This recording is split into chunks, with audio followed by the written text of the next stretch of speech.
I am Kylesk8r24, your host playing for this, and where we left off, which is where we are going to meet with Shayera the Consort to complete our mission, followed by finally heading out to the Citadel.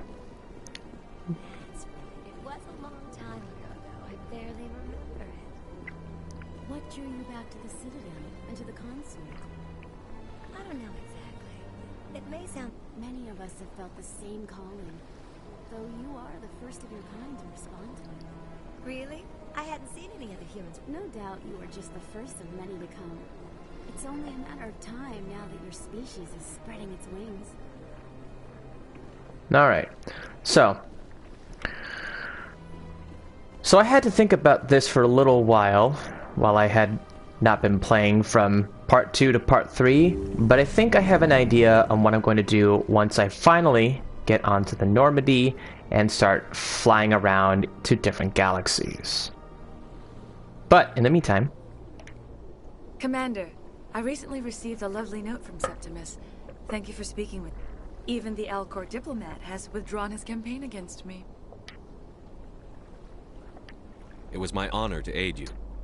You are too kind, Commander, but I would not expect you to help me out of the kindness of your heart. I also have one more thing to give you, if you are interested. I'd be honored. I offer a gift of words, an affirmation of who you are and who you will become.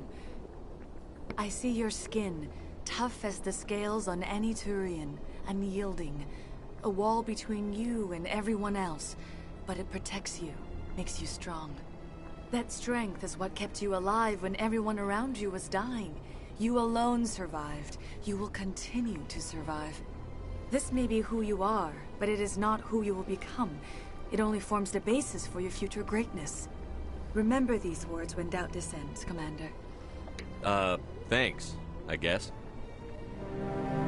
Close your eyes and relax, Commander.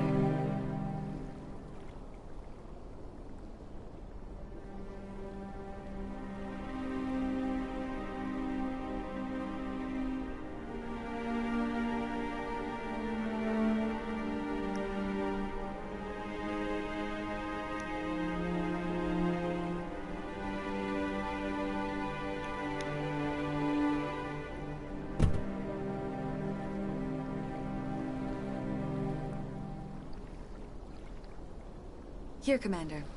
In light of your efforts with the Alcor ambassador, I would like you to have this small trinket. What is it? A small mystery. I have never learned its use or purpose, but I sense it is time for me to pass it on. And now I must ask you to leave. I have done everything I can for you.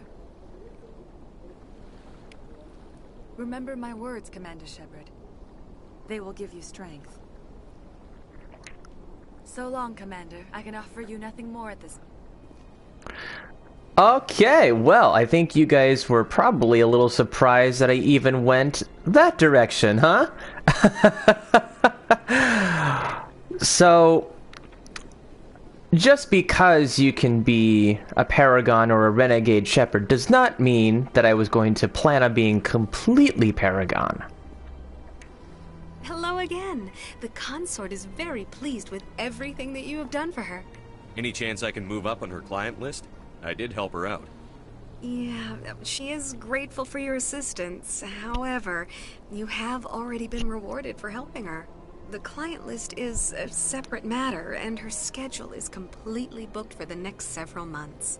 I think I'm done here. Of course. Come back anytime. So... a little bit of a history lesson here. Believe it or not, that scene among one other particular scene, a very specific romance scene, was very controversial to the point where even the likes of CNN and Fox News were essentially saying that these scenes were a negative connotation of same-sex relationships. And believe it or not, Jeff Keighley, and this is Jeff Keighley of the host back when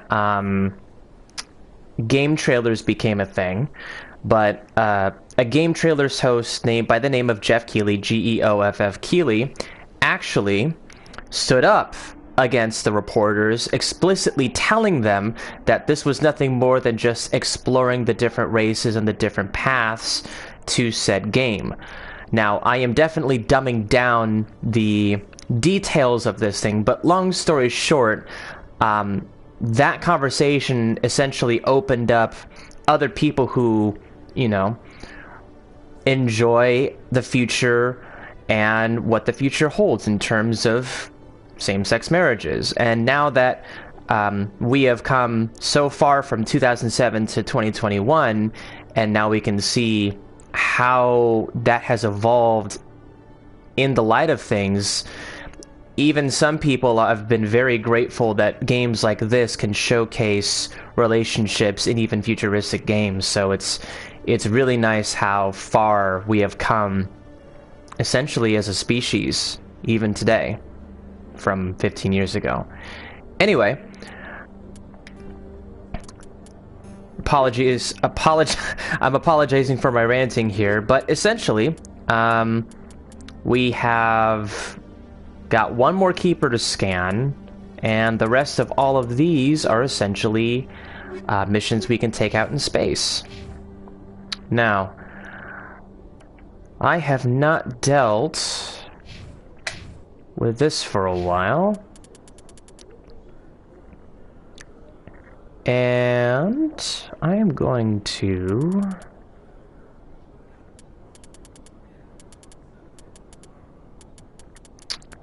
figure out whether I am going to take assault rifles or not.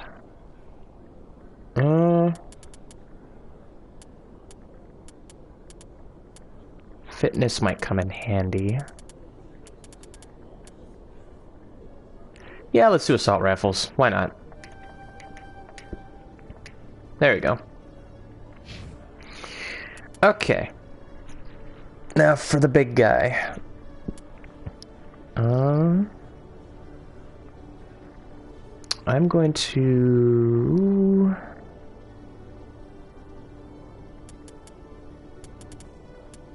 I'm gonna kind of do the same thing with the assault rifles on Shepard.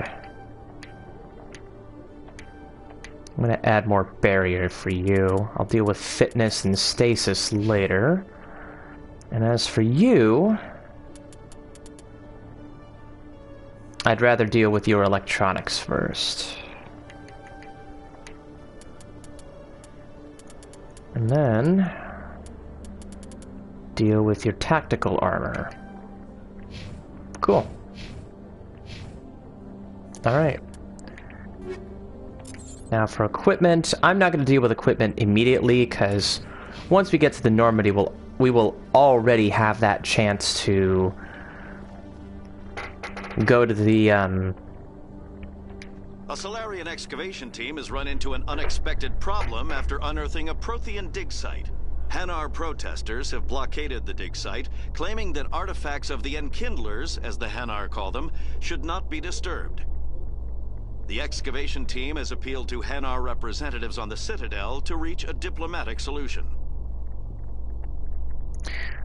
We'll be able to reconfigure all of the weapons and the armor once we have that chance to go to the Normandy, inside the Normandy, that the ship's right there, and actually reconfigure who's getting what.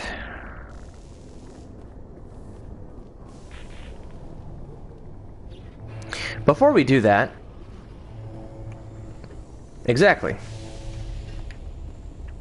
The Normandy combines the best of Alliance technology and Turian engineering. It shows what we're capable of if we work together. A private docking bay. Wonder how much the Alliance had to shell out for this. Every time I visit the city, C-Sec brings me here for a friendly chat.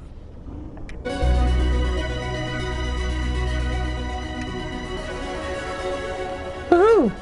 And we just completed the final scanning of the keepers. Here we go. I've got big news for you, Shepard. Captain Anderson is stepping down as commanding officer of the Normandy. The ship is yours now. She's quick and quiet, and you know the crew. Perfect ship for a Spectre. Well, Commander. I'll take good care of her, sir. I know you will, Commander. I want the truth. Why are you stepping down, sir? You needed your own ship. A Spectre can't answer to anyone but the Council. And it's time for me to step down. Come clean with me, Captain. You owe me that much. I was in your shoes 20 years ago, Shepard. They were considering me for the Spectres. Why didn't you ever mention this? What was I supposed to say? I could have been a Spectre, but I blew it? I failed, Commander. It's not something I'm proud of. Ask me later and I'll tell you the whole story. For now, all you need to know is, I was sent on a mission with Saren, and he made sure the Council rejected me. I had my shot. It came and went. Now you have a chance to make up for my mistakes. I won't let you down, sir. Saren's gone. Don't even try to find him. But we know what he's after. The conduit. He's got his Geth scouring the Traverse looking for clues. We had reports of Geth in the Pharaoh system shortly before our colony there dropped out of contact, and there have been sightings around Noveria. Find out what Saren was after on Pharos and Noveria. Maybe you can figure out where the conduit is before he does. The Reapers are the real threat. I'm with the Council on this one, Shepard. I'm not sure they even exist. But if they do exist, the conduit's the key to bringing them back. Stop Saren from getting the conduit, and we stop the Reapers from returning. I'll stop him. We have one more lead. Matriarch Benezia, the other voice in that recording. She has a daughter, a scientist who specializes in the Protheans. We don't know if she's involved, but it might be a good idea to try and find her. See what she knows. Her name's Liara, Dr. Liara Tassoni. We have reports she was exploring an archaeological dig on one of the uncharted worlds in the Artemis Tau cluster. Sounds like we should head for the Artemis Tau cluster. It's your decision, Commander. You're a Spectre now. You don't answer to us. Your actions still reflect on humanity as a whole. You make a mess and I get stuck cleaning it up. I'll try not to make things any harder on you, Ambassador. Glad to hear it, Commander. Remember, you were a human long before you were a Spectre. I have a meeting to get to. Captain Anderson can answer any questions you might have. Yes, Commander? How are you holding up?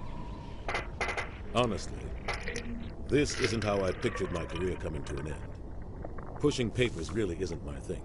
But you're the one who can stop it. I believe in you, Shepard. If that means I have to step aside, so be it. Tell me what happened with you and Saren 20 years ago. It's close to 20 years ago now. Ambassador Goyle was our representative here on the Citadel. Like Udina, she wanted to get a human into the Spectres. She chose me. The Council sent Saren to keep an eye on me and evaluate my performance, just like they sent Nihilus to keep tabs on you. Why weren't you honest with me? It's not something I'm proud of. I had a chance to become the first human Spectre, and I failed. Saren made sure of that. I think I deserve the whole story. We had intel on a rogue scientist being funded by Batarian interests. He was trying to set up a facility to develop illegal AI technology out in the Verdant. Alliance intel had done all the work, but the Council wanted a Spectre involved. We compromised. I was assigned to help Saren in his investigation. We tracked the scientist to a refining facility on Kamala. He was hidden away somewhere inside, protected by an army of Batarian mercenaries. The plan was simple. Sneak into the plant, capture the scientist, sneak back out. Quick, quiet, and a minimum of bloodshed. I'm guessing things didn't go as planned. Saren and I split up to cover more ground. Then about halfway through the mission, there was a massive explosion in the refinery core. Officially, it was ruled an accident, but I think Saren detonated it on purpose to draw off the enemy guards. How many casualties? The explosion tore the refinery to shreds. The whole place was on fire. Black chemical clouds poured out into the atmosphere. Nobody inside survived. There was a camp for the workers and their families nearby. Between the fires and the toxic fumes, the final death count was over 500. Mostly civilians. Saren didn't care. The target was eliminated. Mission accomplished. And I ended up taking the blame. That ended all talk of me joining the Spectres. Saren caused the explosion. How'd he pin it on you? In his report, Saren accused me of blowing his cover. He said it was my fault the guards were ready for us. He claimed that's why it turned into a massacre. Saren's report was all the proof the Council needed to kill my chances of becoming a Spectre. Don't blame yourself, Captain. I don't. I blame Saren. I think he wanted things to go bad.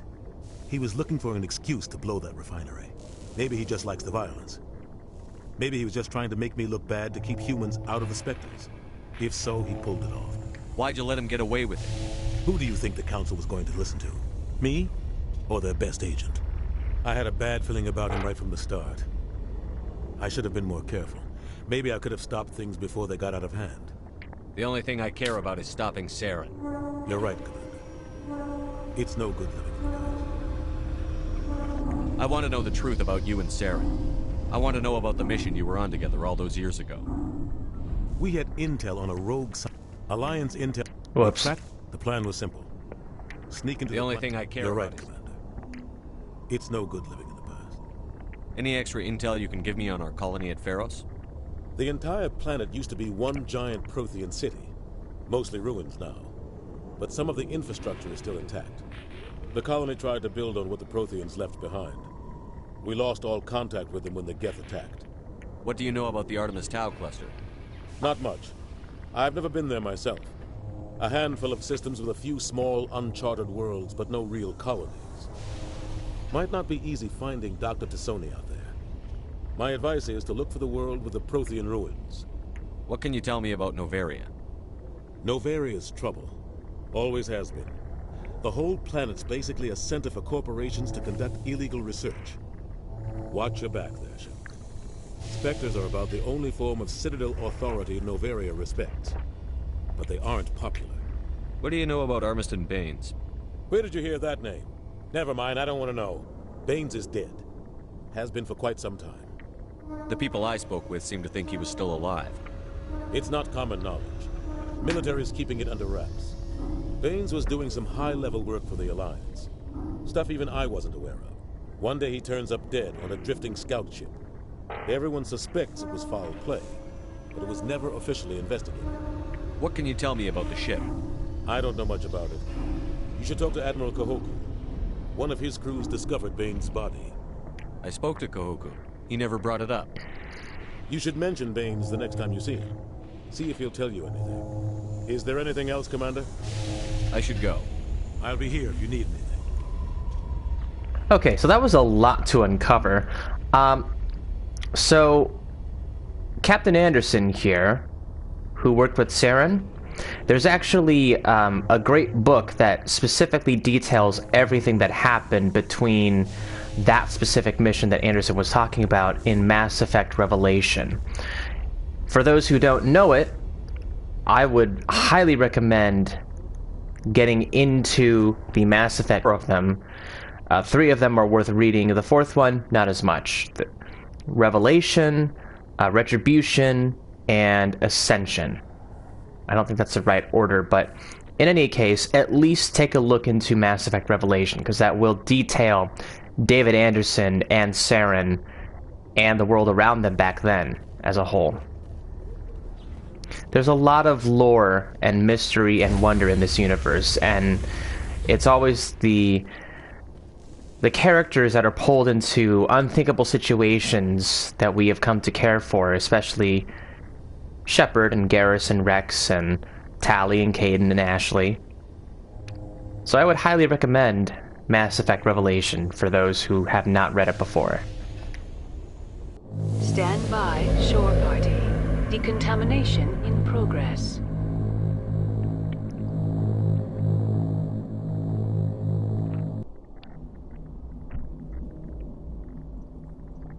Heard what happened to Captain Anderson. Survives 100 battles and then gets taken down by backroom politics. Just watch your back, Commander.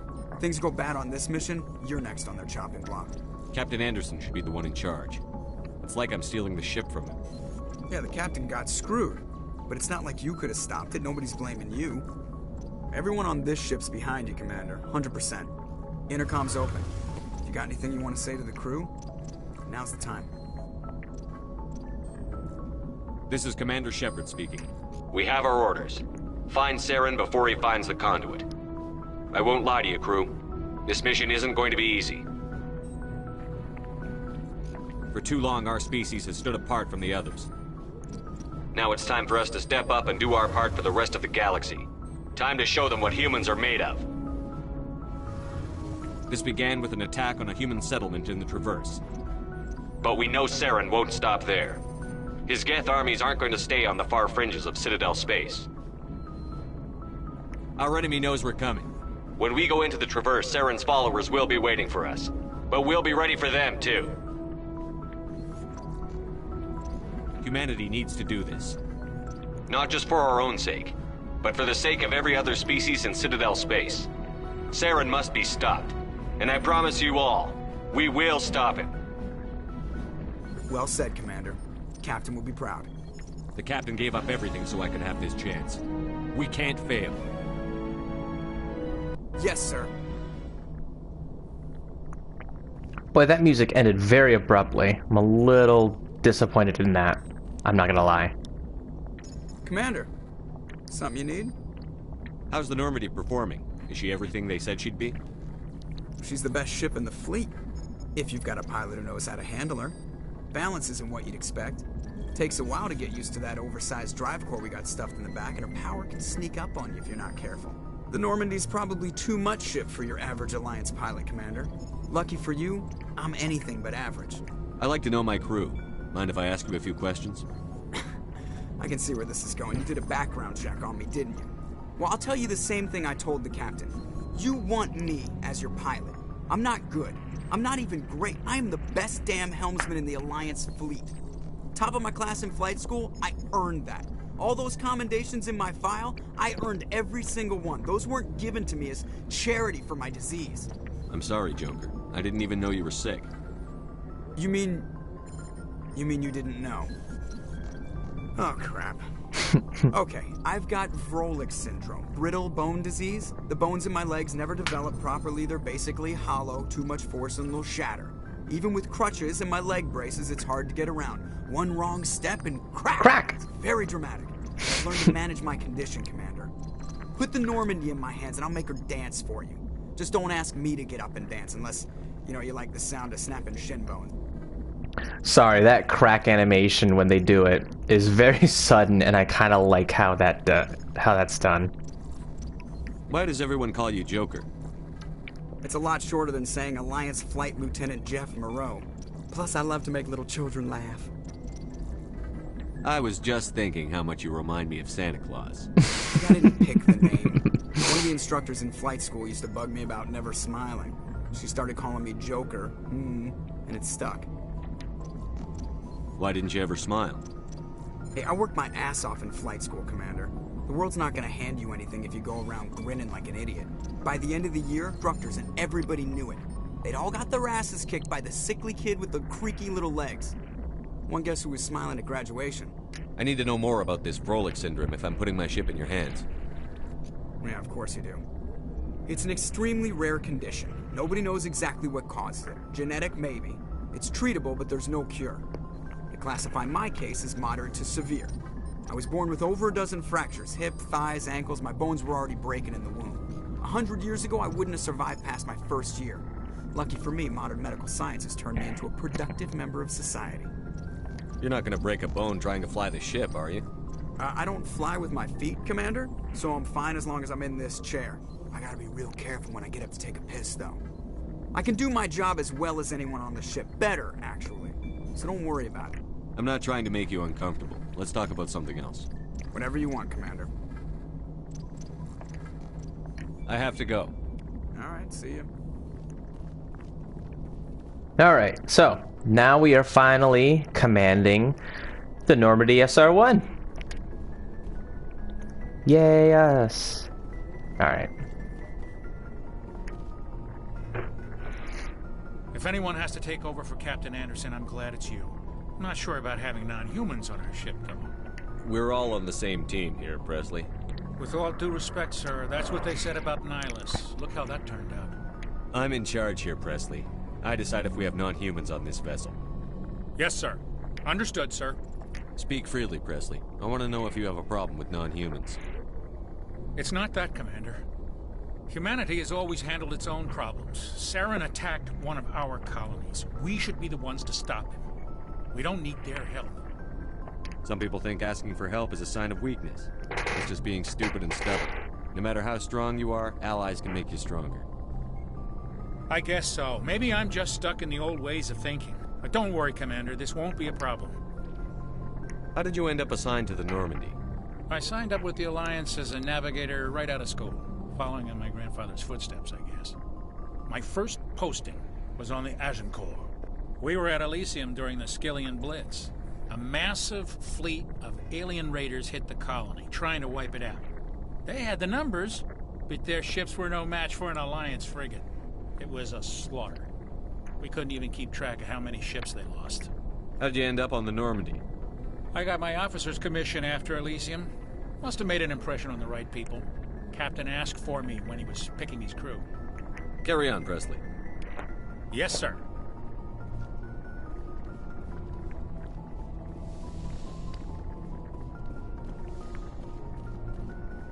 Okay. Just want to make sure I didn't forget anything. As I had mentioned before, exploration is always key, because you never know what kind of confirmations will turn up. And that does help out with future romances in the entire trilogy.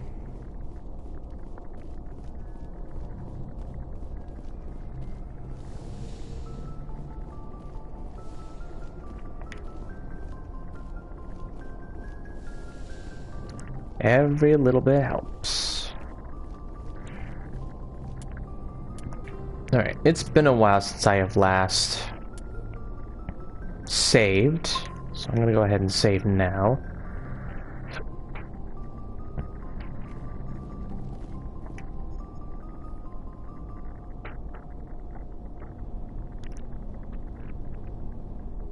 Anything you need, Commander? What's your opinion on the last mission? I don't see how we could have done things any better. At least not without getting to Eden Prime sooner. And we were on the scene faster than any other Alliance ship could have been.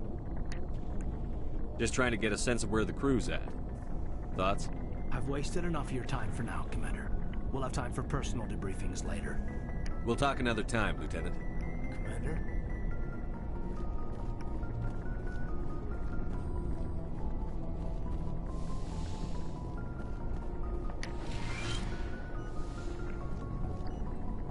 Yes, Commander? Is there something you need? I should go. Goodbye, Commander. I tend to forget that sometimes some characters have the same dialogue trees. Alright. So, we haven't gone really here yet before this, but this is essentially the hangar bay area where you and squad, as well as change the weapons and armor of said squad, as well as a lot of items from the Alliance Requisition Officer. Let's talk with him now. Hey, Commander. Looking for some extra supplies before you head out? What have you got? Whatever you want. Armor, weapons, mods. It's not standard Alliance issue, but that's not necessarily a bad thing. Well, as long as you don't mind paying for it. Why should I pay you for my weapons and armor? My stuff doesn't come from the Alliance. I have to purchase it myself, and it's not cheap. Hell, the licenses alone have set me back more than I'd like. But no licenses, no goods. Without the goods, I'm out of a job. How often will you get new items? Well, that depends on how many licenses you've purchased. But I'll rotate items on a regular basis regardless. And anytime we land someplace with a big enough port, I'll buy, sell, and trade whatever I can. Check back often. I need to move items quickly, so only the most basic items will be stocked consistently. What are licenses? Why do you need them? Manufacturers sell licenses. Each license allows me to buy and sell a certain brand of products. I already have several basic ones, but you'll need to buy more if you want me to bring in different brands. Many of the best licenses are hard to get, but they're well worth the cost if you can find them. What do the different manufacturers offer? There are too many for me to keep track of, but each license will explain what it's good for. Let's see what you've got. You bet, Commander. Excuse me. So, this is a list of different stuff that can be bought. Now, they have added this feature where you can even rearrange what you want based on level, type, price, and name, which is actually really nice, all things considered. But I'm gonna go with name for a second here. Unfortunately, there's no better way than just by pressing the up and down buttons.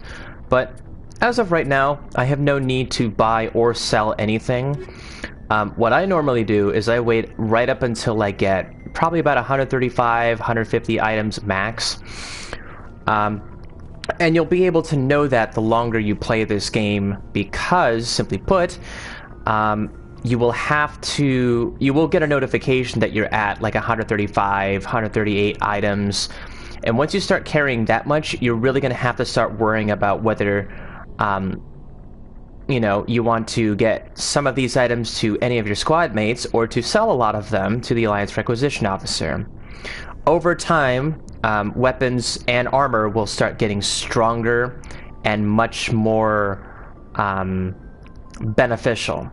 So, including grenades, even the likes of, you know what, let's take a look in here. Upgrades, you know, such as ammo upgrades and weapon upgrades. Now, you can also uninstall them whenever you want. Actually, I did not want you to have...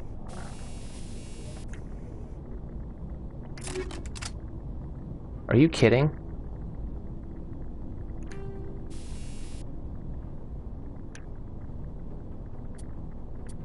There we go. That was weird.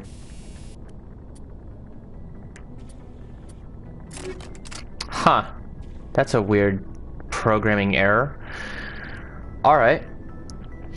Well, but that's just one example of these, and your weapons and everything else will get stronger over time, but if you want to sell all of your cheaper ones, I normally do it through the Requisitions Officer. So here's what I'm going to do in my case. I'm just going to double check on what I want here.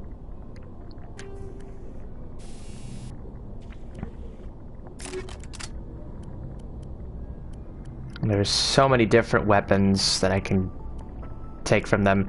You can also replace anything in terms of, additional ammo and upgrades, just so that you can have less in your inventory than what you already have. So I normally do this only because there's so many different ways that you can compact everything in each of your squad members, and the more you do it, the easier it is for you to know which is, not, stronger or less strong than your current inventory. Yeah, that's fine. But right now, I'm going to deal with getting the best stuff possible for my guys.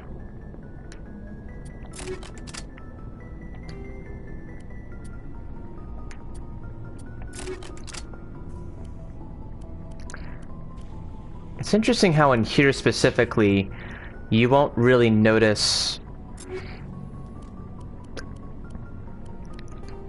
that if you want to install the upgrade, the empty bar that you can see right here, right in between the first armor plating, you can't see even the empty bar right until you press the up button to empty.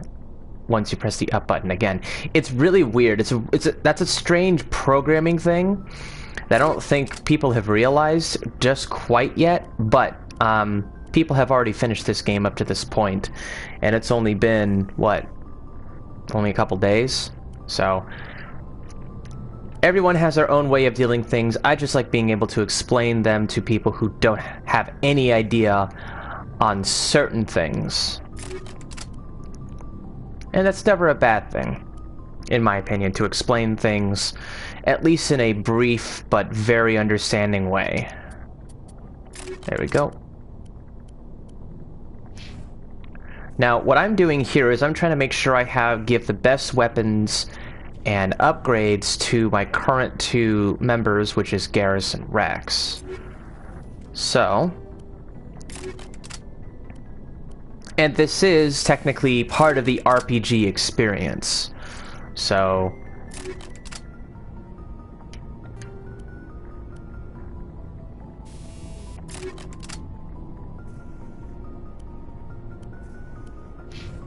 Alright, and Rex, you, my friend, getting the armored plating.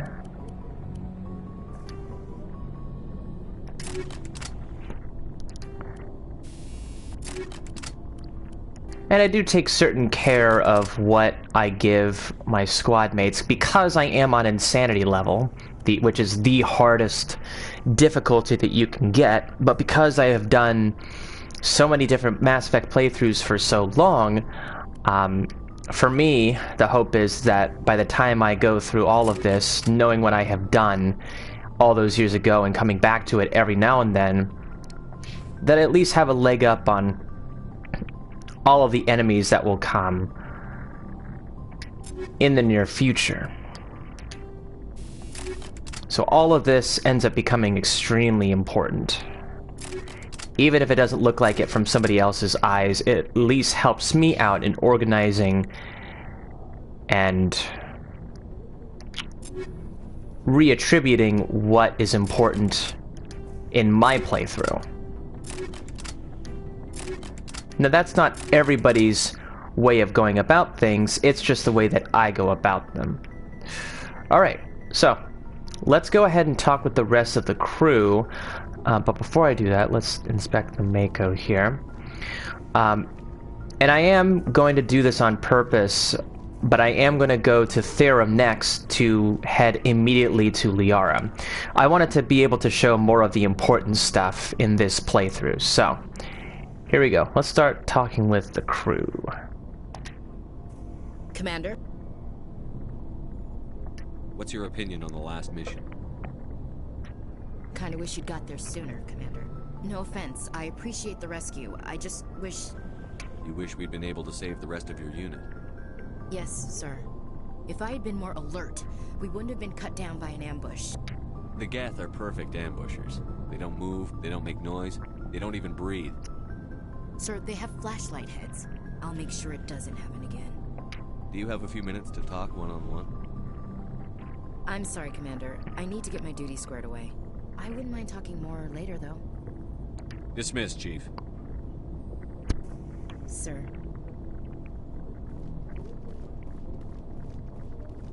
And now for everybody's favorite Turian, Garrus Vakarian. Thanks for bringing me on board, Commander. I knew working with a Spectre would be better than life at CSAC. Have you worked with a Spectre before? Well, no, but I know what they're like. Spectres make their own rules. You're free to handle things your way. At CSEC, you're buried by rules. The damn bureaucrats are always on your back.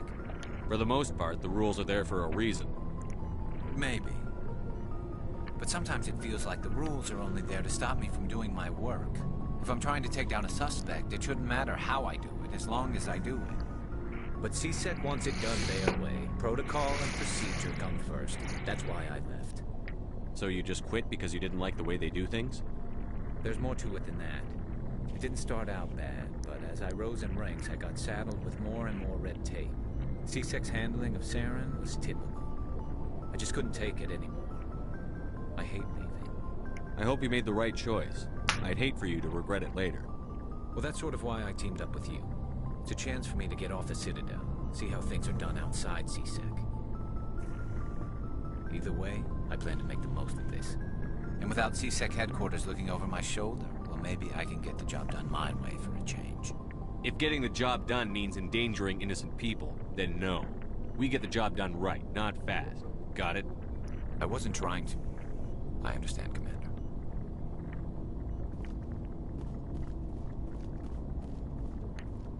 Nice ship you've got, Shepard.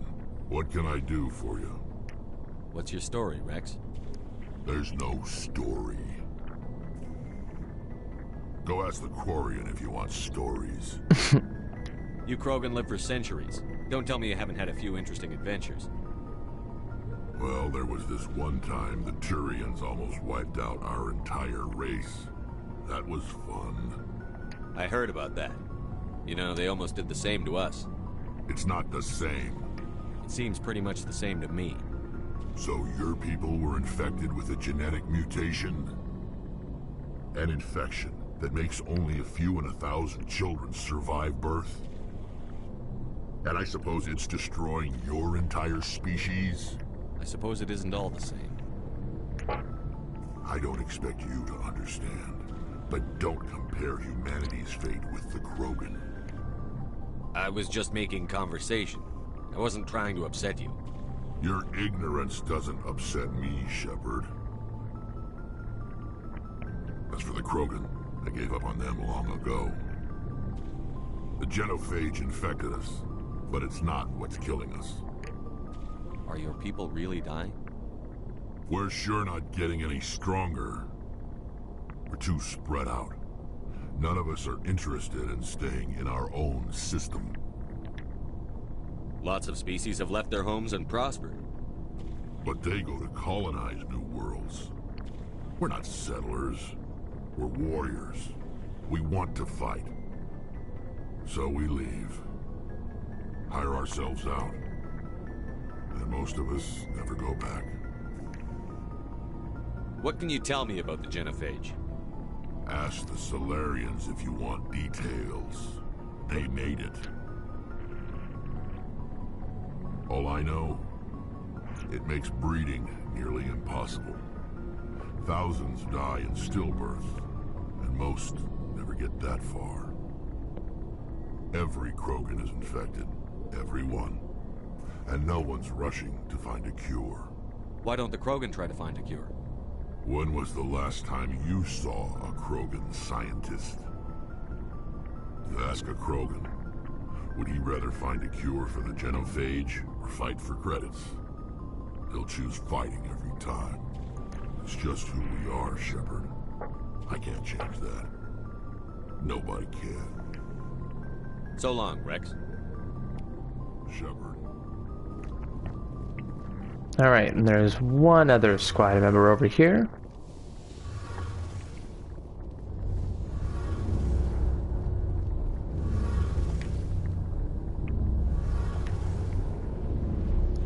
Hey, Commander, you know that Quarian, Tally?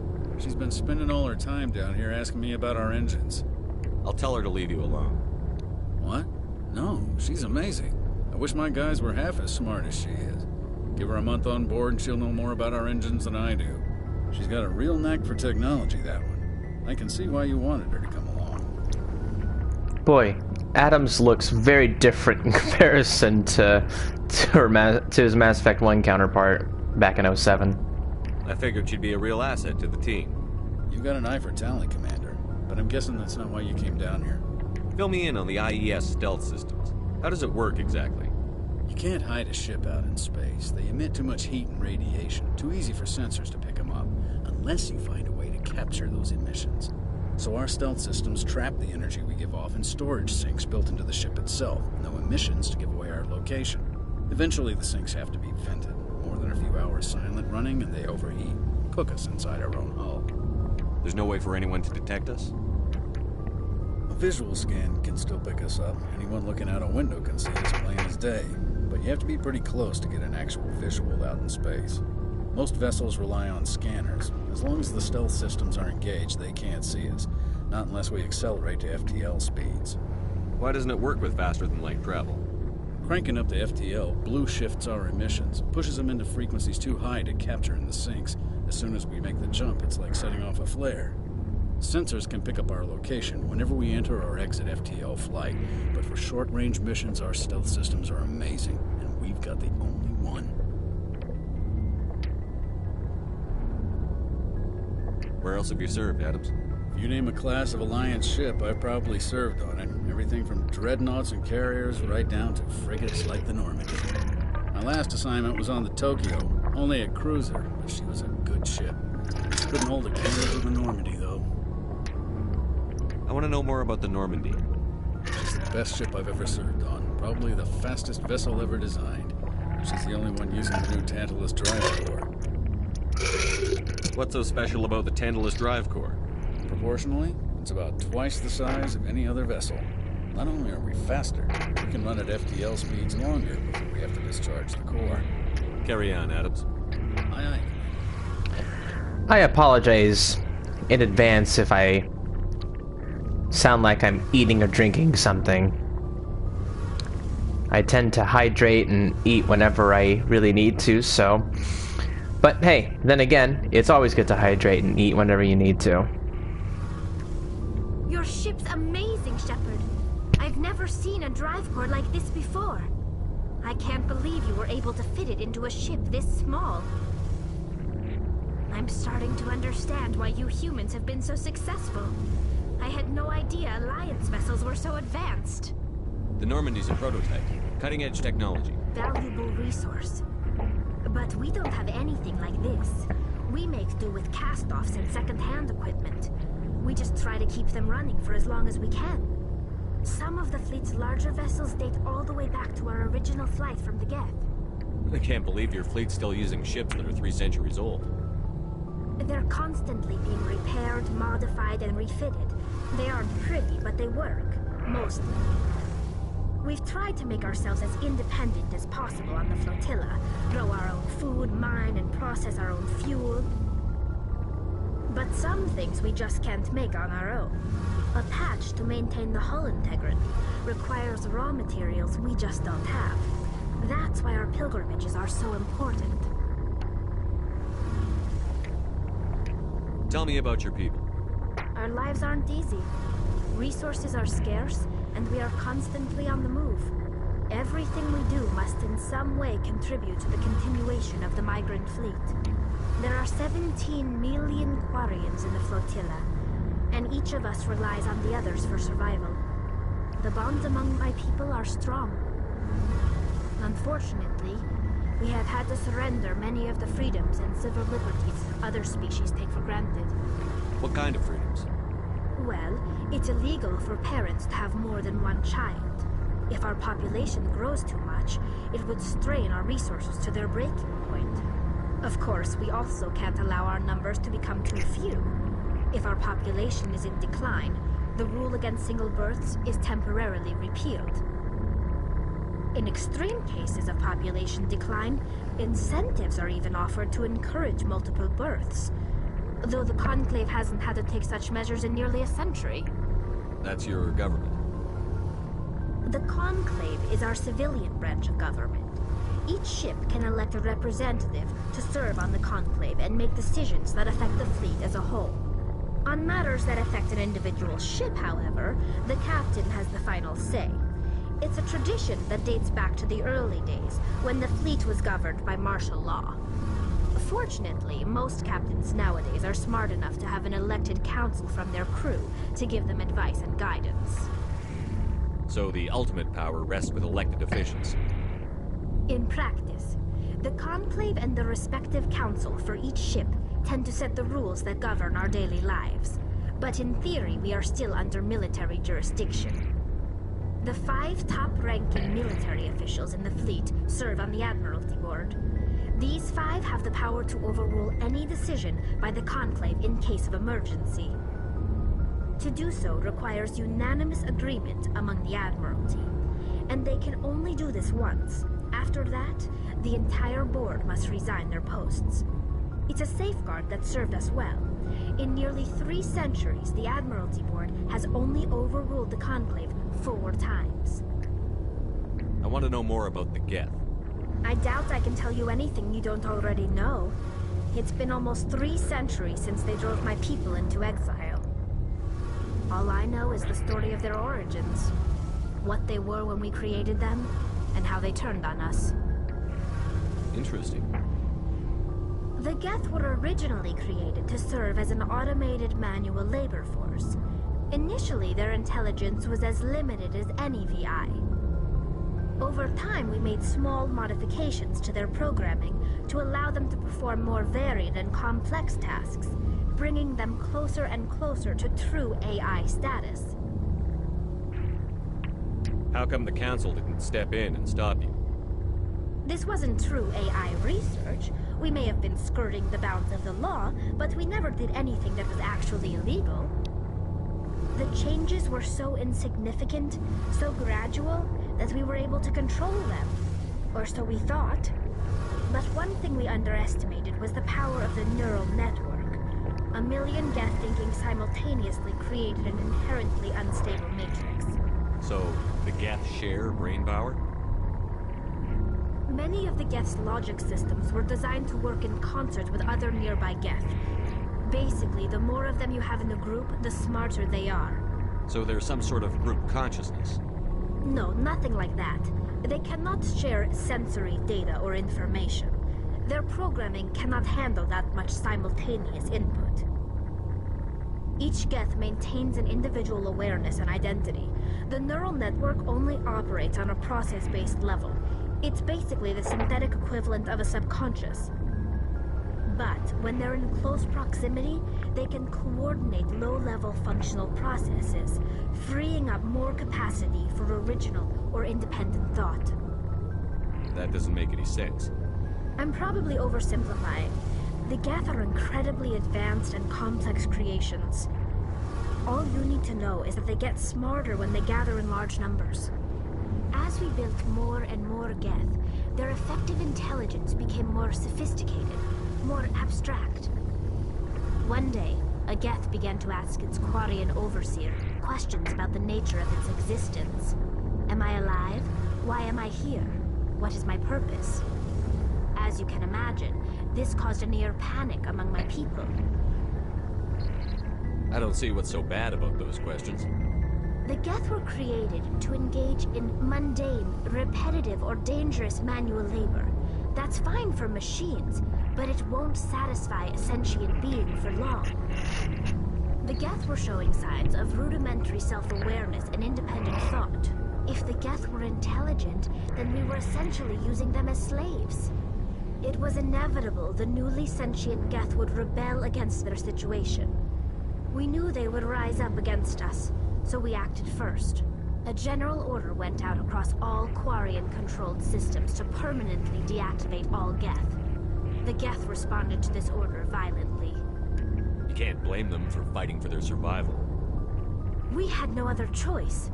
The Geth were already on the verge of revolution. By acting quickly, we had a chance to end the war before it began.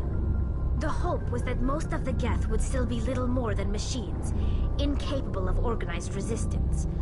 But they had progressed much further than anyone anticipated. The war was long and bloody. Millions upon millions of Quarians died at their hands. In the end, we were forced to flee our own homeworld. We feared the Geth would pursue us, but they never came beyond the Veil. Now we drift through space, exile, searching for a way to reclaim what was once ours. It's hard to feel sorry for you. Your ancestors tried to wipe out another species. We made a mistake when we created the Geth in the first place, but we did not make a mistake when we went to war against them. If we had not acted, they would have wiped us out. They're a synthetic life form. They have no use for organics.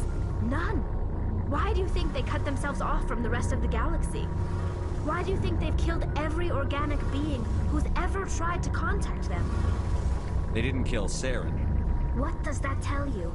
The Geth are not innocent victims in all this. They're the enemy. They want to destroy us. Not just the Quarians. All organic life. That's why they've joined up with Saren. And that's why we have to stop him. I want to know more about the pilgrimage.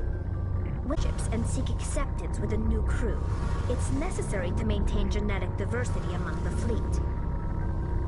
But no ship wants to accept someone who will be a burden on them. So, to prove our worth, we embark on a pilgrimage. We set out alone, leaving the flotilla and our families behind us. We only return once we have found something of value we can bring back to the fleet. This is presented as a gift to the captain of the respective ship we wish to join. If the gift is accepted, we are welcomed into the crew. Can a captain choose to reject the gift? That doesn't happen often. Most captains are eager to increase the size of their crew. It increases their own standing in our society. Even when a gift is not particularly valuable, the captain usually accepts it out of a sense of tradition.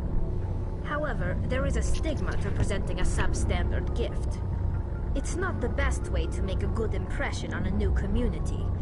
Most pilgrims don't return until they find something worthwhile. I can't believe they just send you off alone. It's not like they just cast us out. Before we leave, we are given lessons in how to survive outside the flotilla, and given gifts to help us on our journey. We also receive implants to fight off sickness and disease. Generations of living in an isolated and highly controlled environment have left our immune systems weaker than most. By the time we leave the fleet, we are well equipped for the pilgrimage. This is a rite of passage for all Quarians. If it were dangerous, our numbers would suffer. Virtually every pilgrimage ends with a triumphant return and the ritual presentation of the gift to one of the fleet's captains. I want to talk about something else. Like what? I should go. See you later. Alright, I think that was pretty much it at this point. That was a lot of diving into the narratives, but I always find learning the backstories of not just the species and their conflicts, but also the characters themselves. So, and it also brings a lot of XP and Codex into the fray, which it makes us even that much more powerful the more we do this. So, now that we have finally gone through practically everything, I think, now we can finally head out and deal with our first main mission, which is heading to Therum and finding Liara.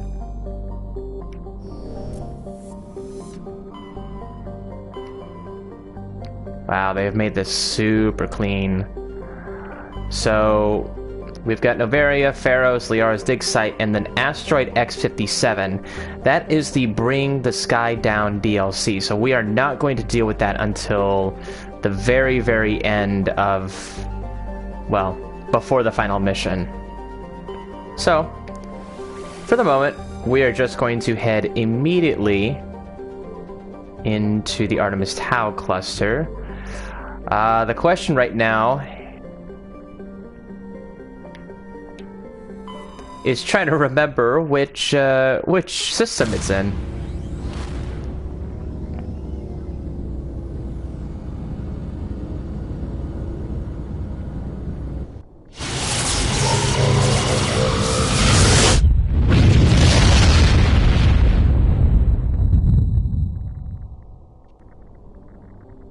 All right.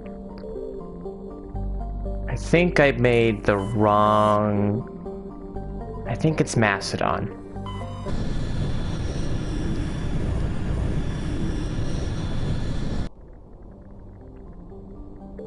Was I right? I was not right. Well, shit. I'm sorry, guys. I know what I'm doing, I promise.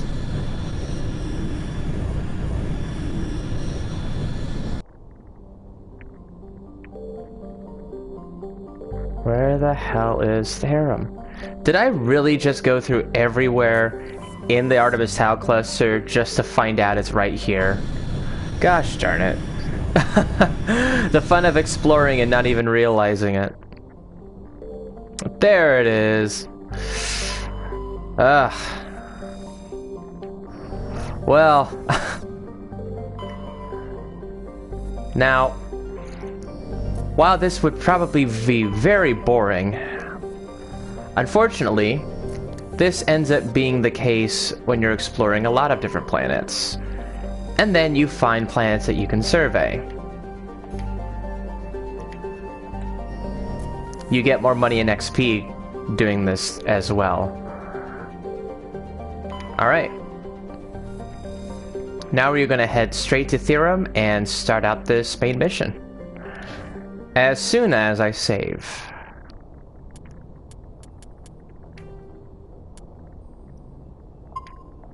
Because at this point, I do not like preparing myself for the mission without saving. Alright, now here we go.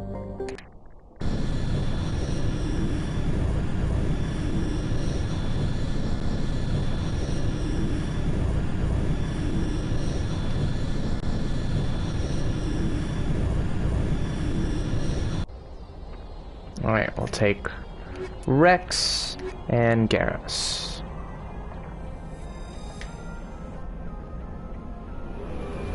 Now this will be the first time I deal with, guess what? The Mako! We finally get to drive the Mako and see how improved it is. Because I've heard so much fun stuff about how the Mako... Wow. Wow, the bottom left's cool. Commander, I'm picking up some strange readings. Really strange, like off the damn charts. It looks like it's coming from an underground complex a few clicks away from the drop zone. Whoa. Ooh, wait, is there a booster? Yes! Oh my god, that's so much better. Oh. Wow. Holy crap. The sounds of this is so much better. Oh my goodness. It's still slightly clunky, but oh my god, it feels so much better. Dude. This is literal fire, bro. I like it. Wow. This is even really nice too. God, the views. So gorgeous. Even the smoke makes it awesome. Oh. And we've got our first enemies. Up to our right.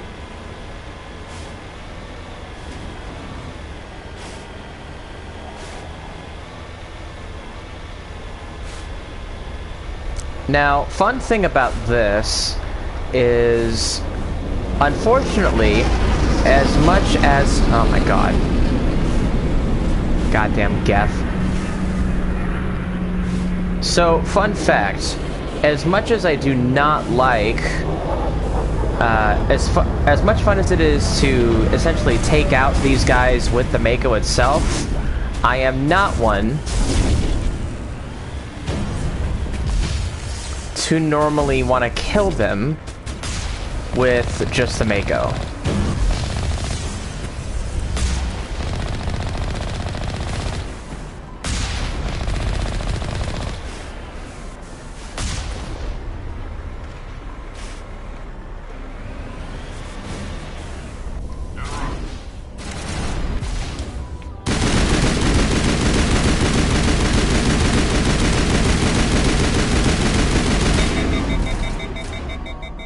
So, the reason I went out of my way to get out of the Mako and explicitly kill these enemies here is because you get more XP and more money that way. You actually level up slightly more quickly when you just go out of the Mako and not kill them outright.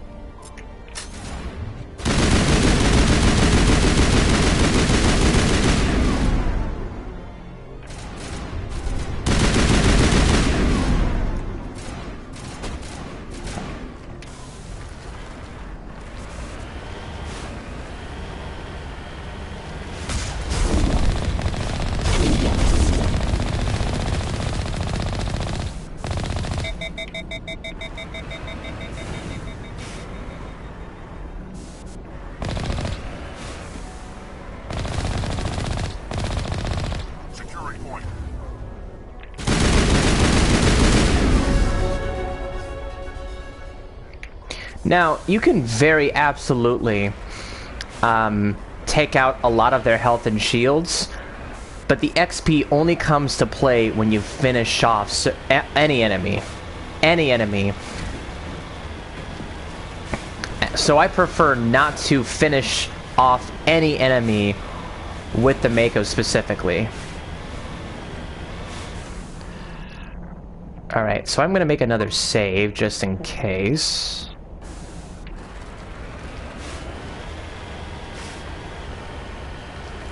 Oh, look, it auto-saved for us. Great. Only a fool punches a knapsack in the mouth. We should sneak around and pull its tail. Alright, let's not deal with that for the moment, because we are going to deal with the turrets, but I want to deal with all these enemies first. Oh, that is a turret.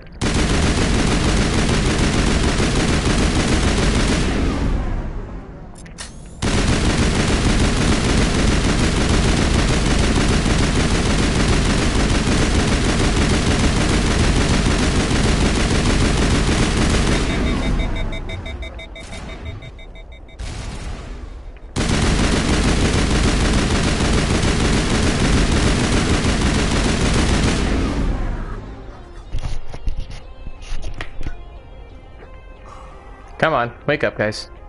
There we go. Yeah, I let my guys die. Sorry.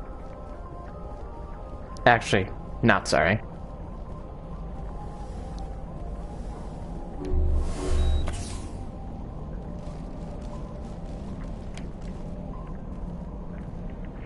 Alright, so we got some more. And we've got some more. Cool. Alright, so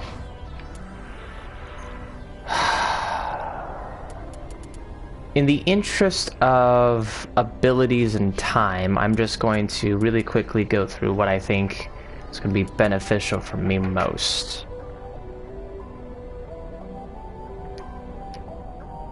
The advanced overkill's nice.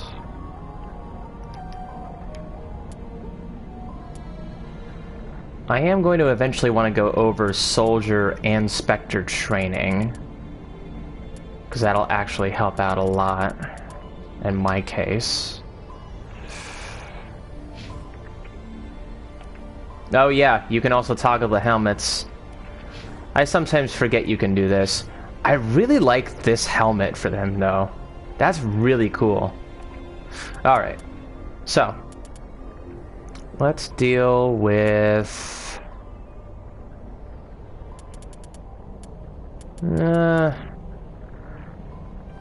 I'm still a guy who loves using electronics and decryption. So yeah, I'll deal with all this other stuff later. As for you,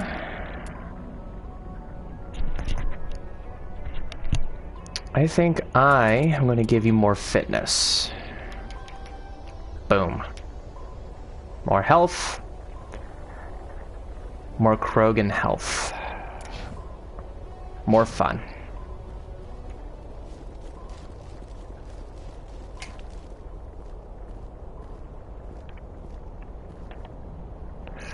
Okay, so before I do anything, I'm gonna make sure I at least take a shot off of you.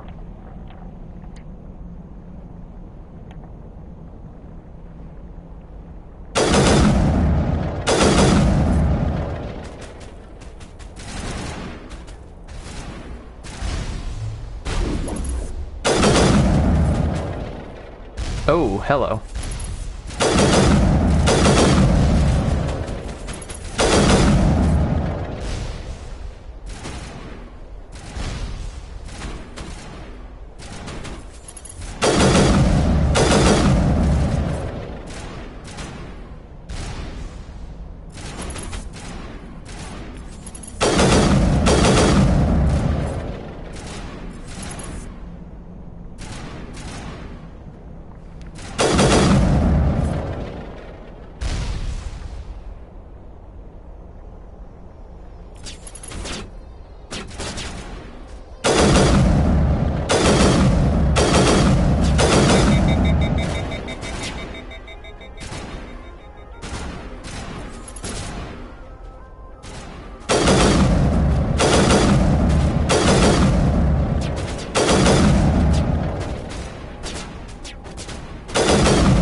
Gosh darn it.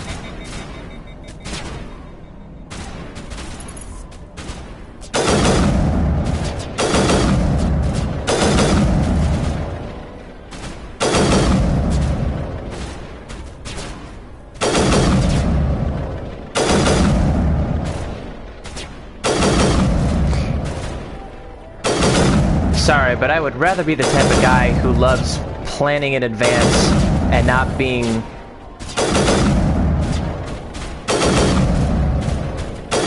too crazy and going gung-ho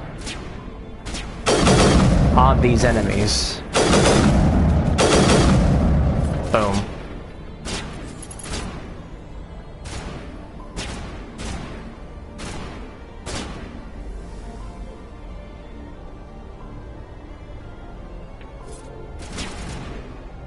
Oh. We've got somebody over here.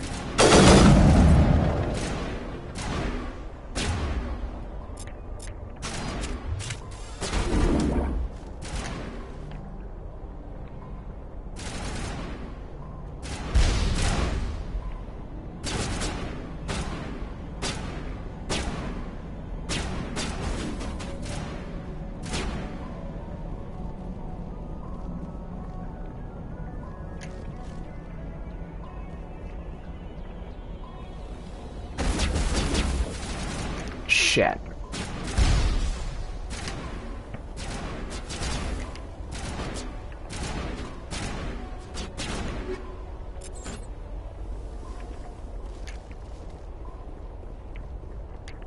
Not now, Shepard. Yeah, I know. Oh, here we go. Oh, Jesus.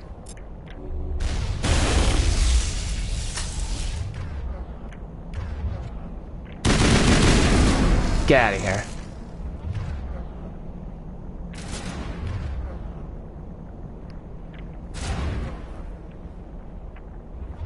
I was worried there might be drones.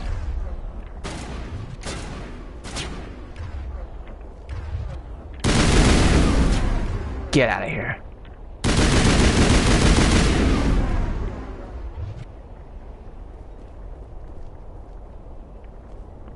All right.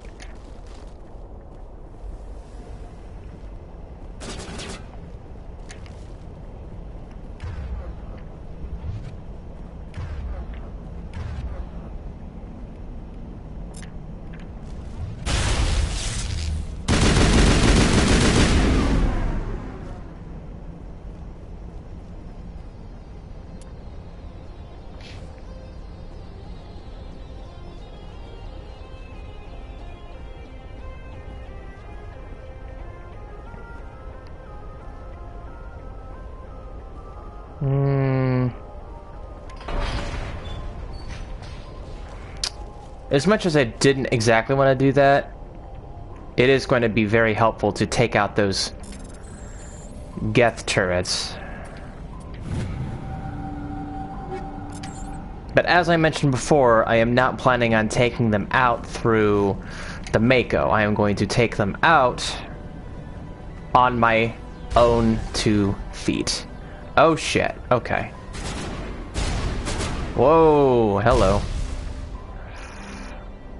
Okay.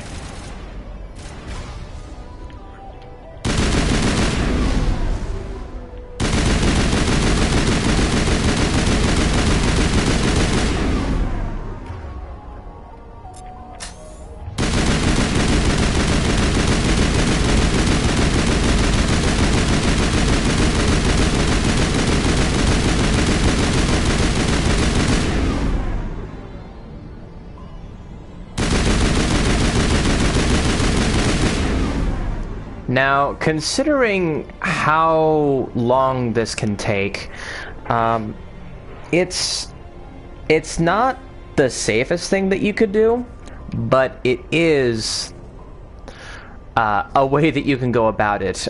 You could also technically use the Mako to hide and essentially kill as best you can.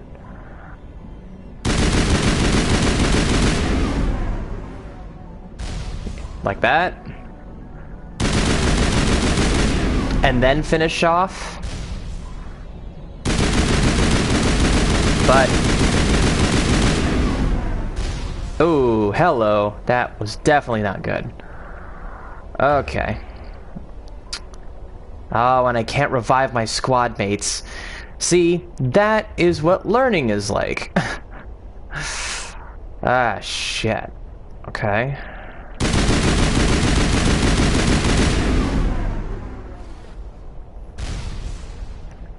I'm going to see if I can't find a better way around this.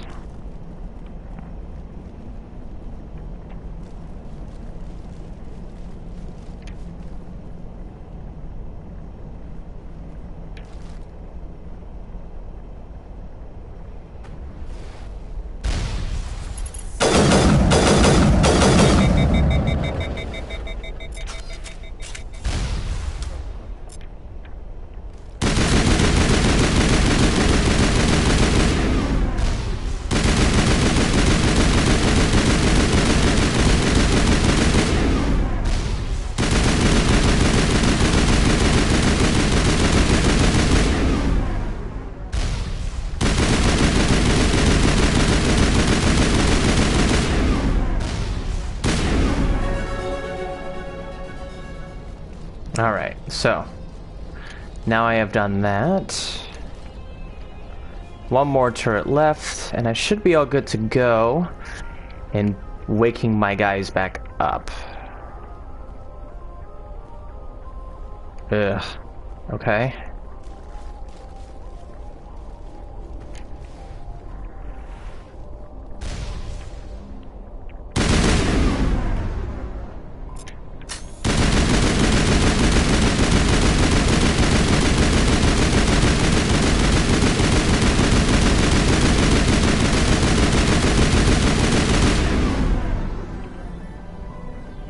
It kind of looks like I'm just hitting at a wall, isn't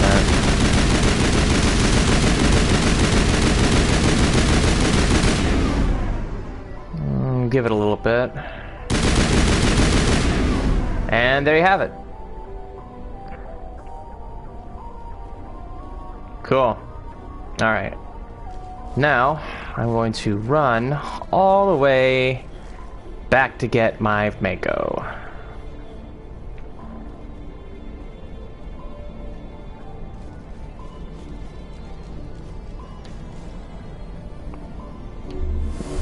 And also heal. Now, I could have very well taken the Mako out on a joyride all the way up to the Geth, but that just wouldn't be too much. That would just be not as much fun, in my opinion.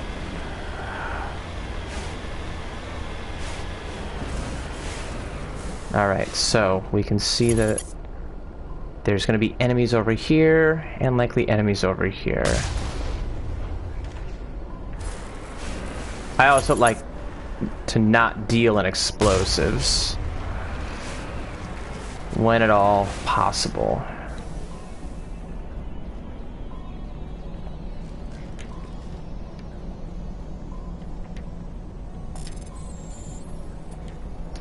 Ah, fuck me. Well. Oh, I can redo it. Interesting. That didn't used to be a thing. Huh. Well, it used to be that, in the original Mass Effect anyway, you had only one chance to override, and if you failed, you essentially had no choice but to use Omnigel, which I'm not even sure how much Omnigel we have at this point. Oh, we've got 67 Omnigel. We were gonna be fine.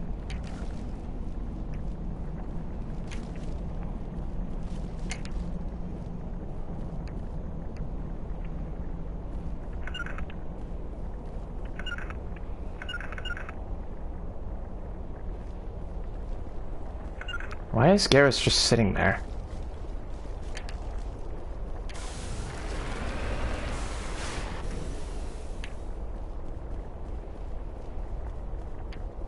Nothing but rocks, dirt, and lava. Reminds me of home. I thought Paragon was hot. 50 degrees hotter, and I might start to feel uncomfortable. How are you men doing, Shepard? Remember to stay hydrated. Yep. I've got my water bottle right here, right next to me.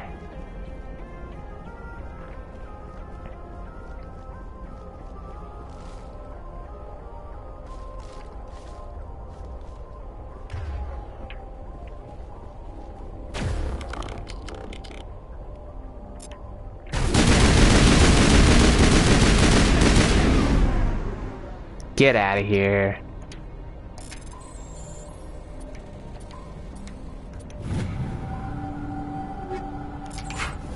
Clear. All right.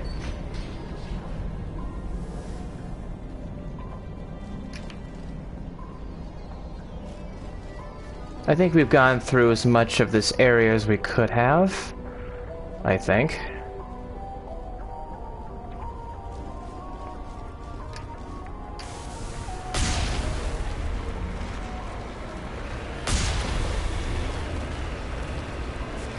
Yeah, I think we've gone through everything that was crate related. Oh yeah, we could also look at the map. We're actually not that far out.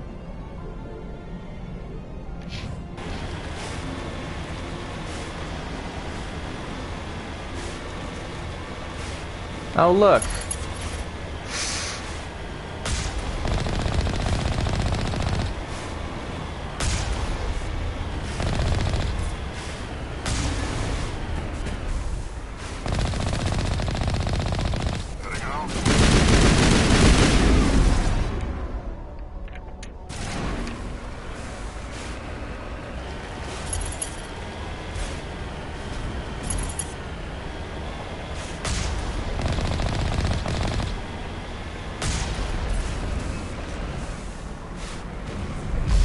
Oh, hello.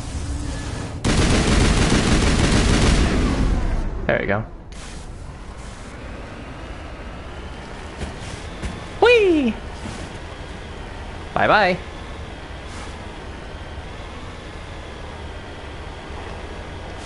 Oh, look. More Geth ships. Oh, and this is the one I hate. Shoot, I should have saved.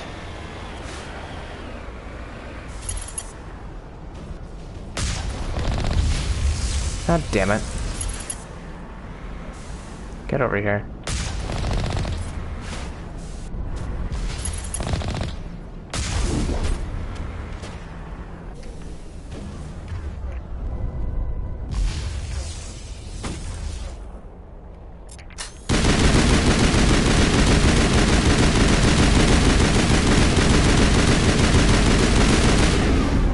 Oh shit.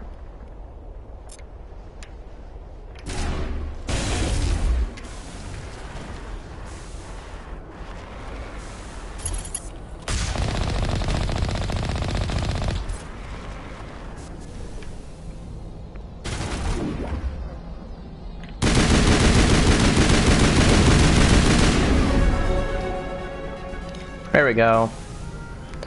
Now, if you hadn't noticed, I just got to level 15 in a matter of minutes. And I started at level 12, 13. So, the more enemies you kill on foot, the more experience points you'll get. Okay. I am not about to deal with those enemies with the Mako.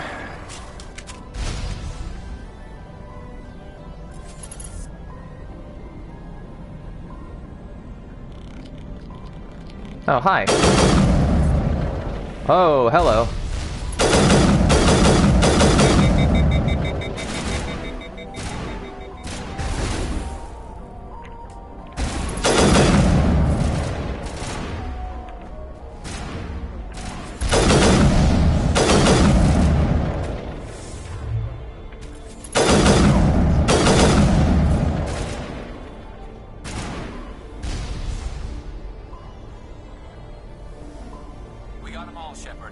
I'm sure you did. But we most certainly have not.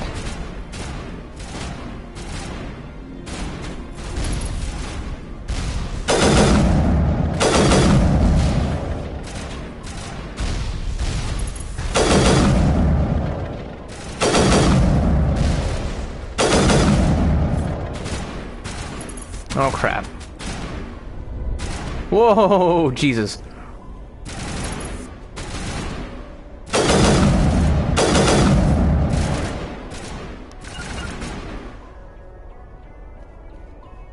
I'm gonna take care of this.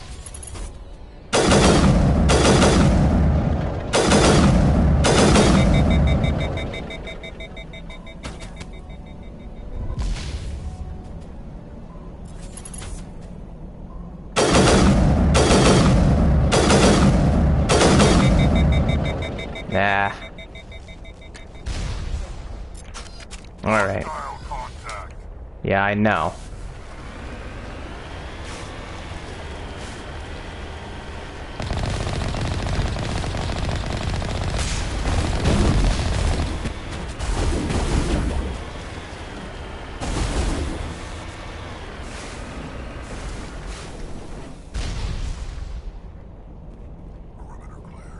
No, it's not. Come on.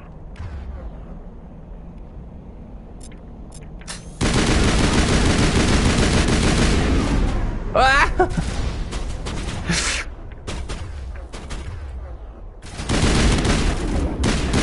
Oh my god. All right.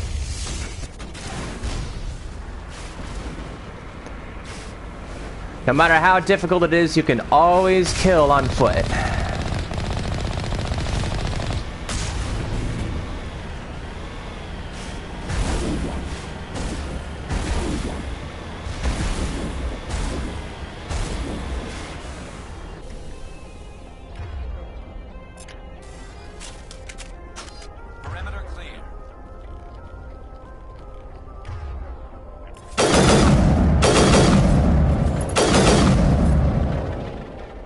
All right.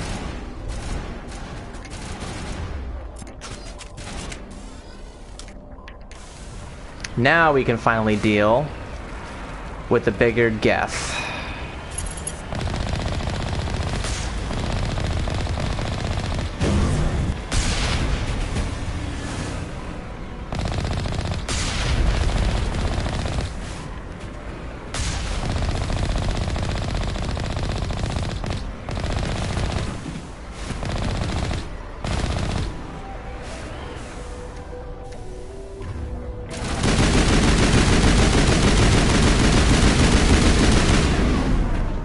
Get out of here.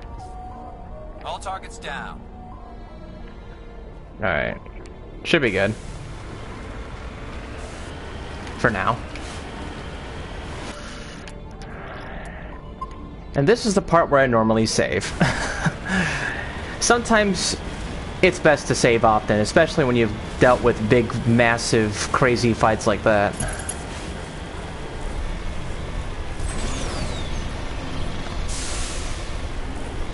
Also, I'm still not used to the booster.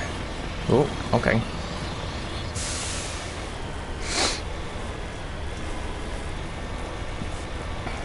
Alright, we got a couple of enemies right underneath here. Securing point.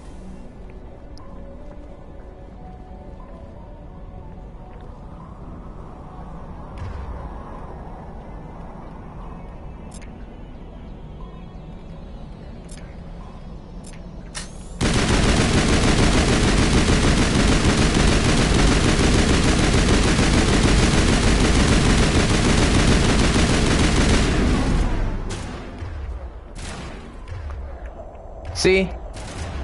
I like the high ground. Oh, okay. Maybe that's not helping a lot.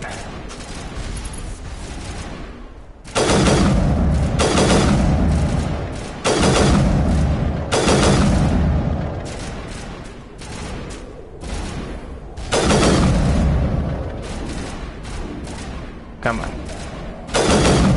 There we go.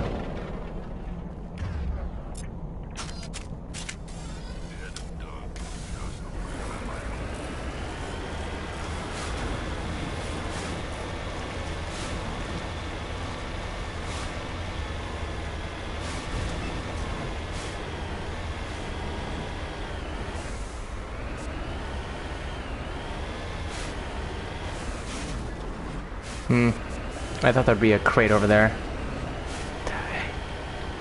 It's been a long time since I've gone back to Therum. It's mainly It's mainly a nice explorable planet, but there's not a lot of things you can find. The best things you find along the way, at least in Therum.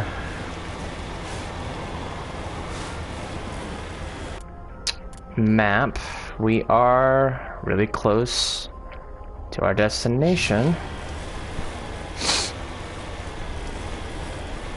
Oh, hello. I did not see you there.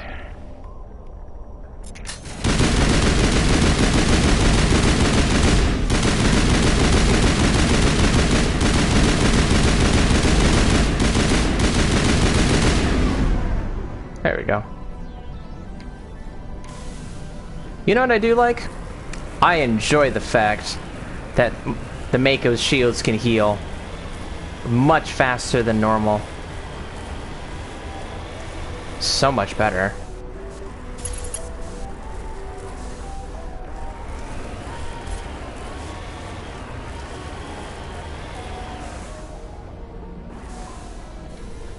All right.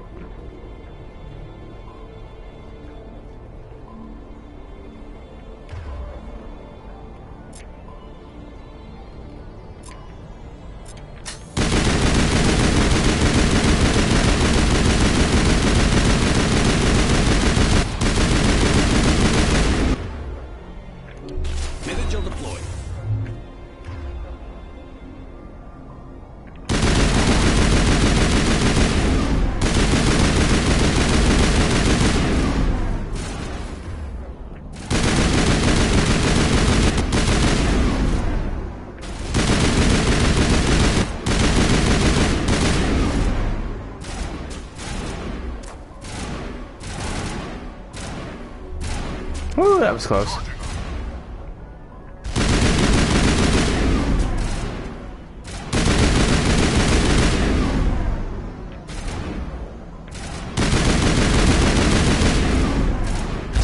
Oh!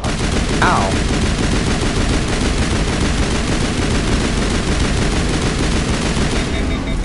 Damn it. Come on, move, move, move, move, move. There we go.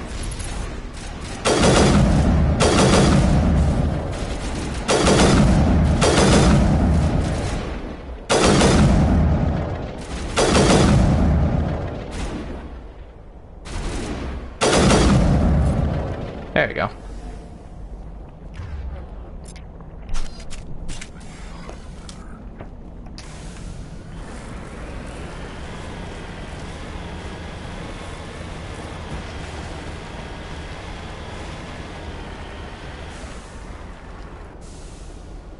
All right. From here on out, we can no longer get into the Mako. We're heading straight into jammed territory by the Geth.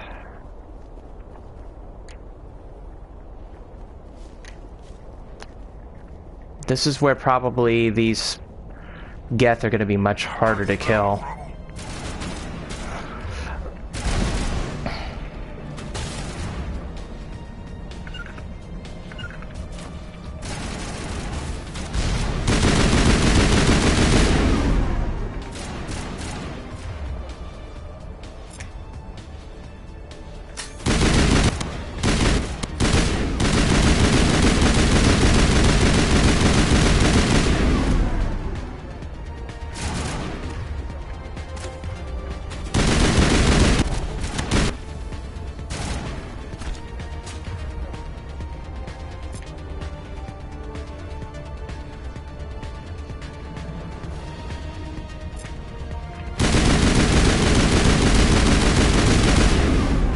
Come on. Really? You didn't use your overload.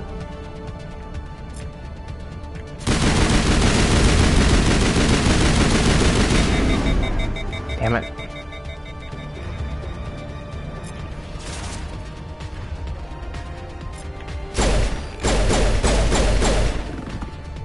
There we go.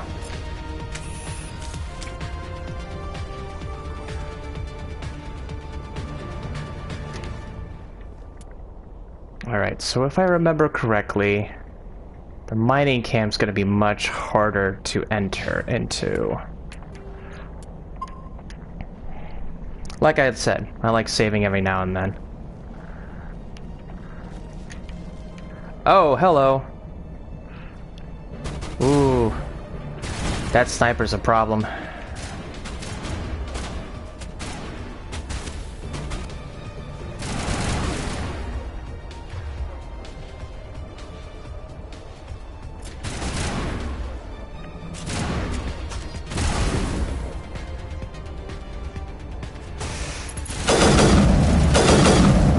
There we go.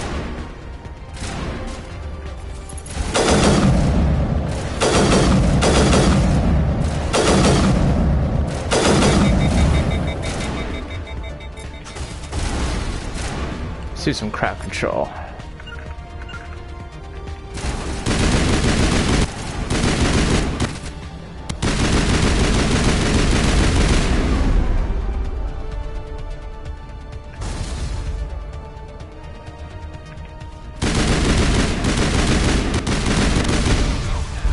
Shit. Come back.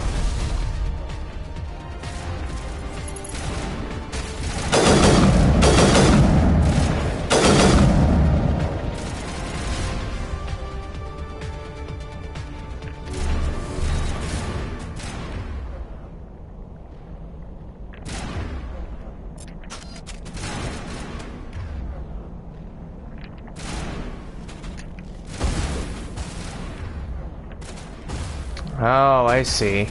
There's a rocket trooper up there, too. Thought I killed you.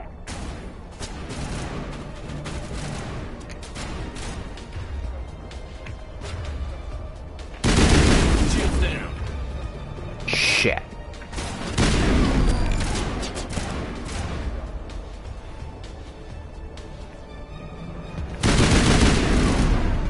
Whoa! Hello.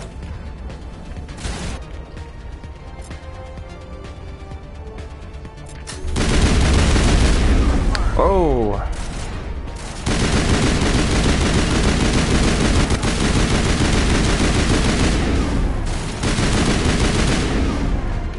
All right. We got them all, Shepard. Cool. Oh, here we go.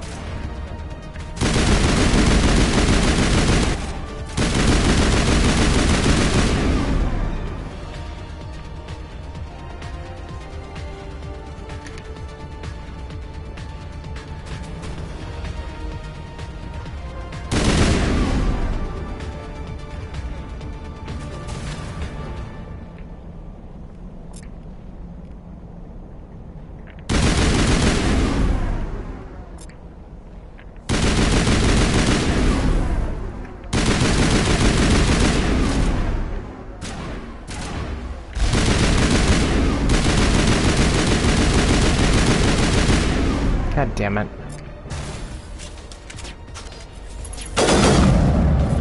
There we go.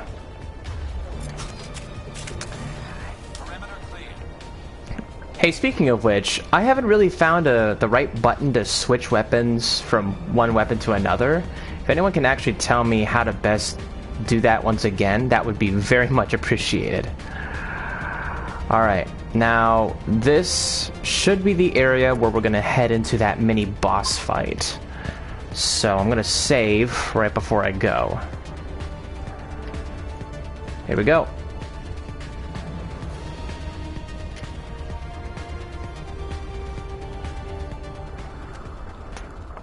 Straight into a lion's den. Oh, look. These Geth never show up here in Mass Effect 2 or 3, but they only show up in 1.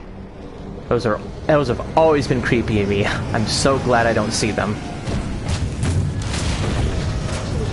Oh look, a Geth Colossus.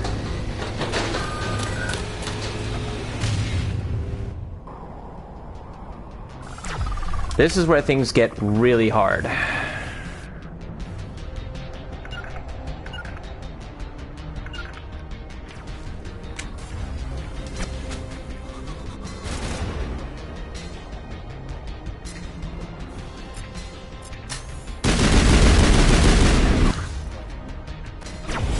Oh my god.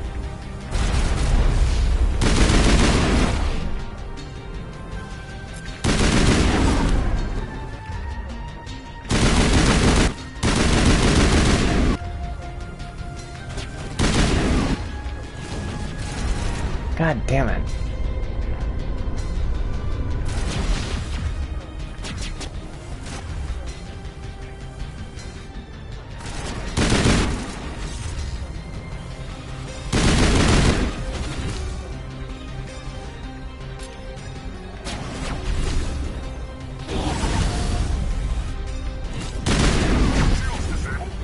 God.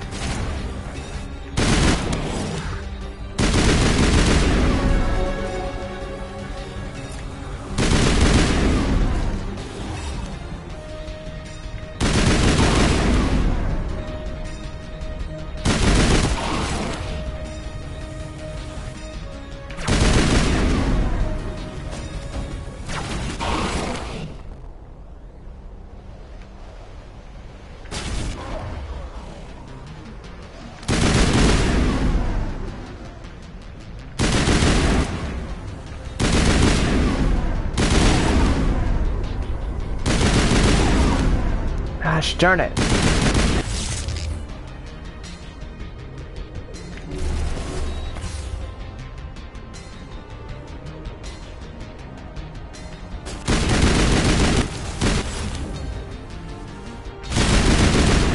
They've got much more difficult last time. Come on.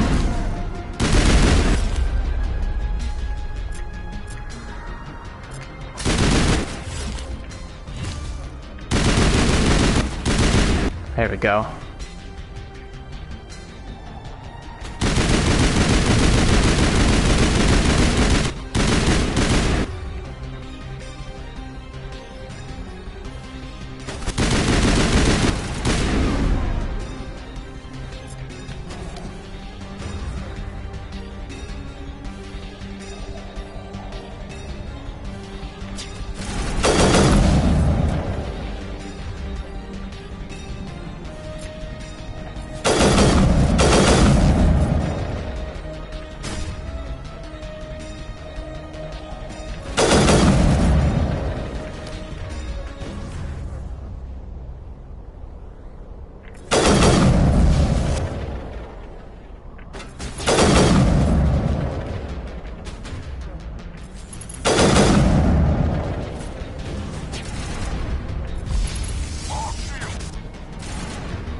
Damn.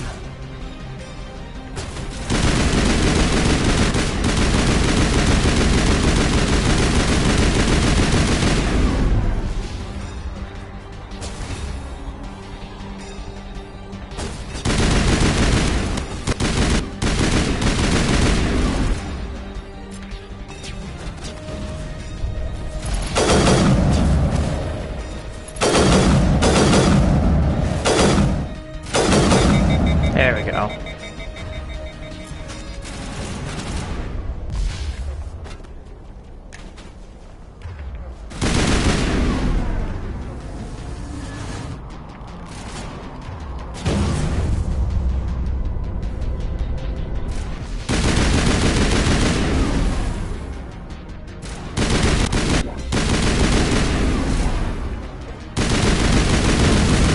Whoa, hello.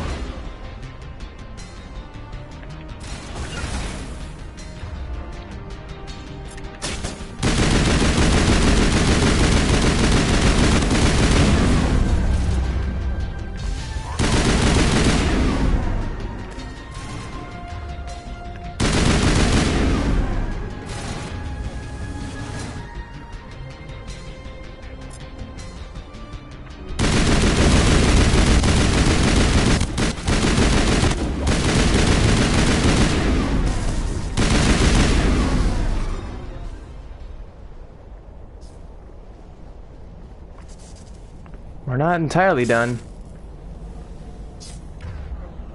There you are.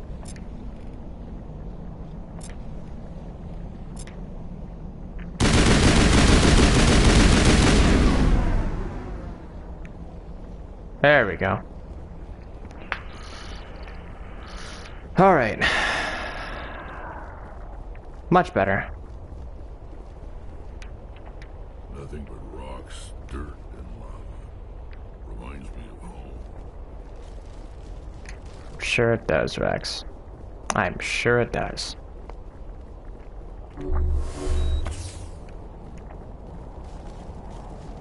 I just want to make sure I haven't forgotten anything. I didn't know if there was an extra crate that I could find. Probably not. Alright.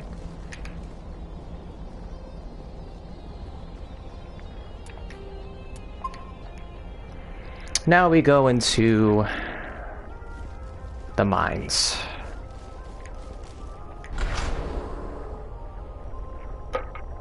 Alright.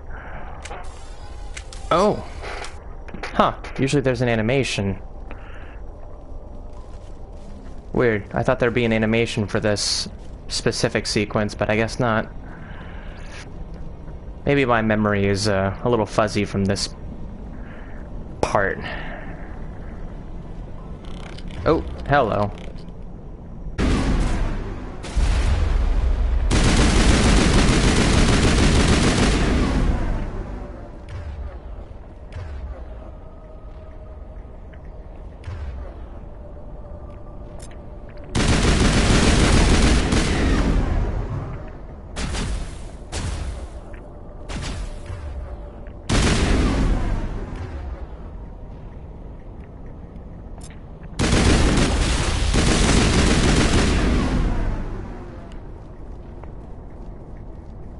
Perimeter secure.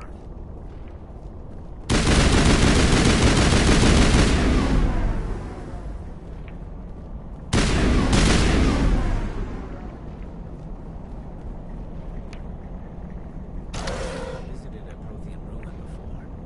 Aside from the Citadel, I mean. Let's get moving. Just lead the way. Alright.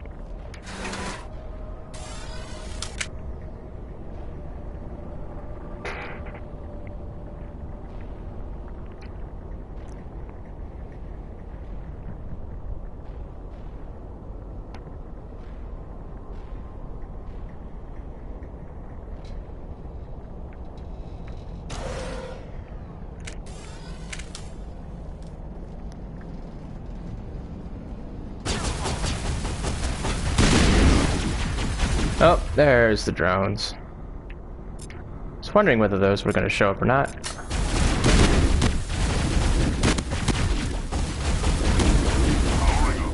Wow, Jesus.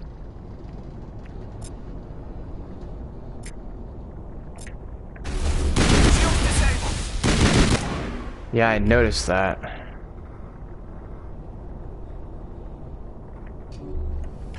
Why are they just standing there?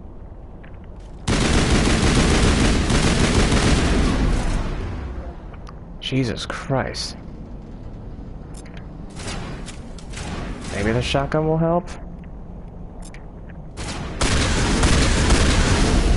No, not really.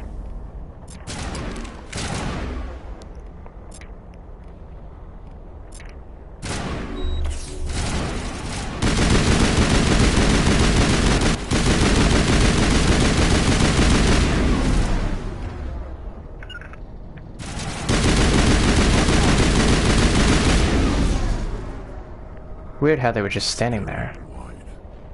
Protheans sure build things homey.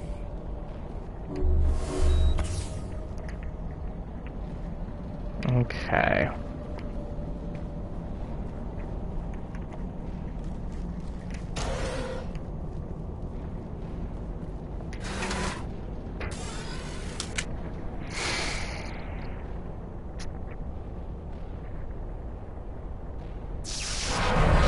Oh, and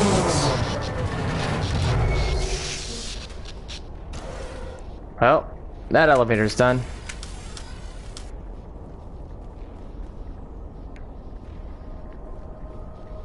Alright. Hello? Somebody help me. Please?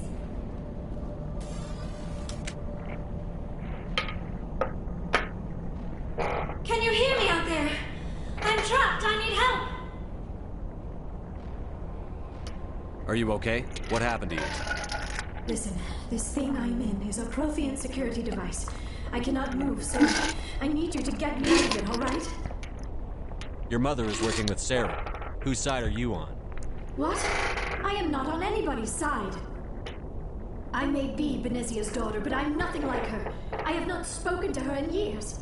Please, just get me out of here. How'd you end up in there? I was exploring the ruins when the Geth showed up, so I hid in here. Can you believe that? Geth, beyond the veil!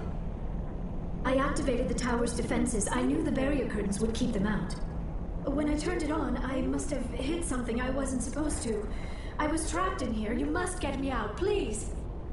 We'll find some way to help you. There is a control in here that should deactivate this thing. You'll have to find some way past the barrier curtain. That's the tricky part. The defenses cannot be shut off from the outside. I don't know how you'll get in here. Be careful. There is a Krogan with the Geth. They have been trying different ways to get past the barrier. Alright. Time to help out Liara. Oh, look. Enemies. Right there. Of course there are.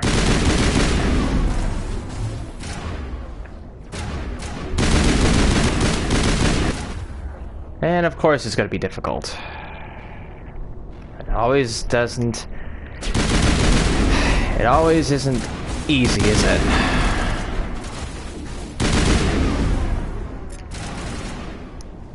First off, take... Oh my god. Okay. Take out the rockets. No, Garrus. Stop. There we go.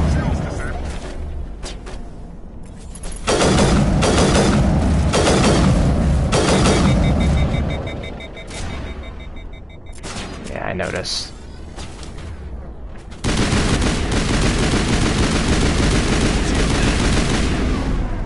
That's not good.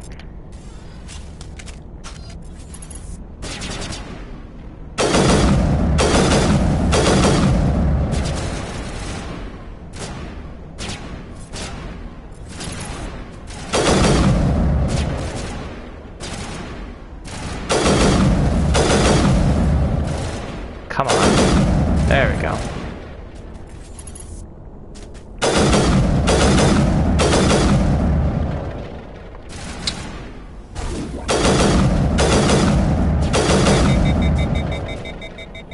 Gosh darn it.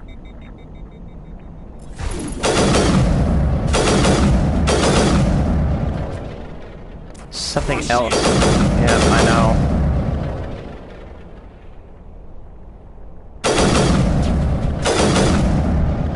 Oh, there's a sniper. No, you haven't.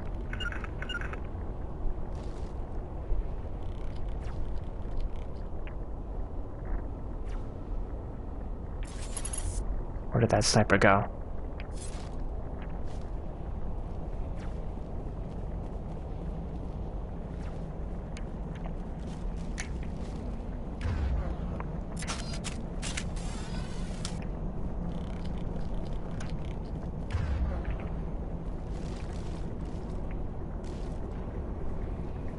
On me.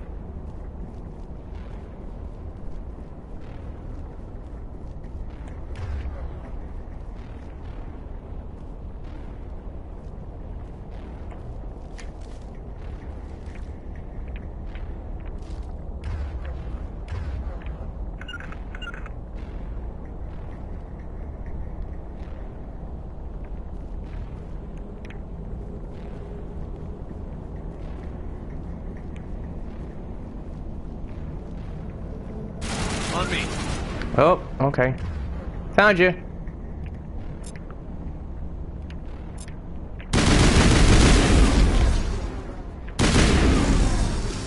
There we go.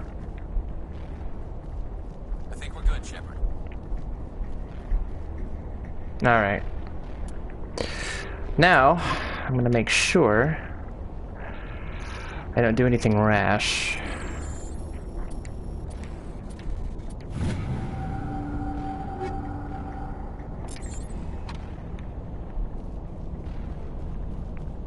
Well, I appreciate whoever was on air with me live.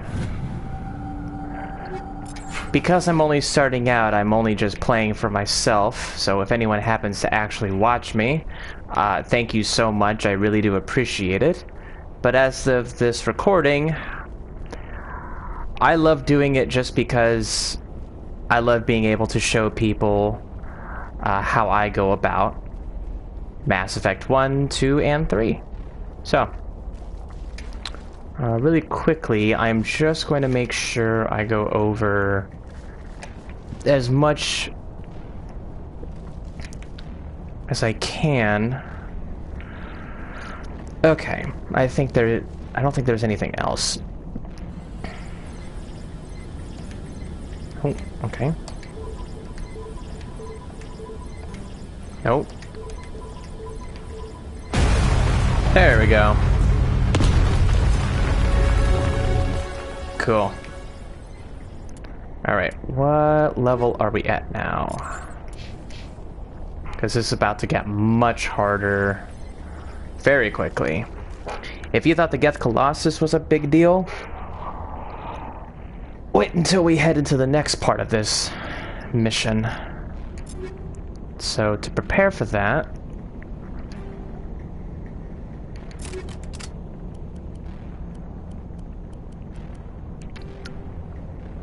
I'm gonna make sure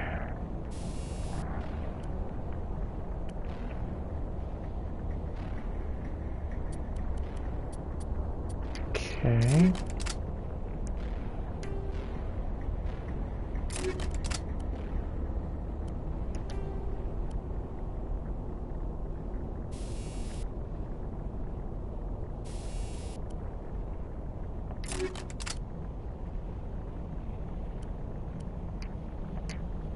Let's do that.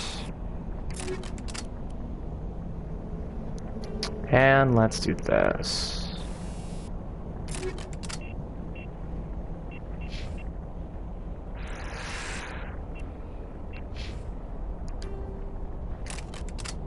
Okay.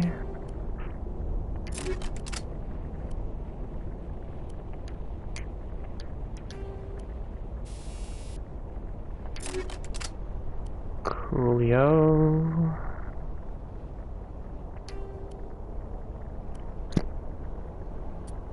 Wait, why am I giving you that? No, I don't want to do that.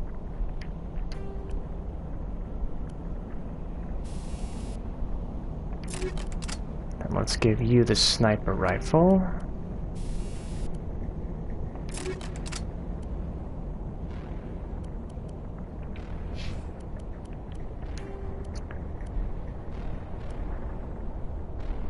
Let's do the shield charger. Let's do phasic rounds and improved sighting.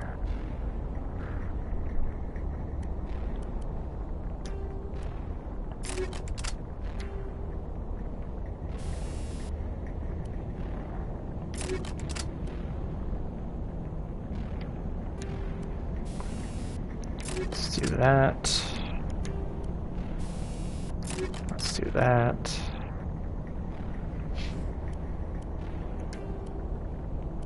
And let's give you a little bit more kick.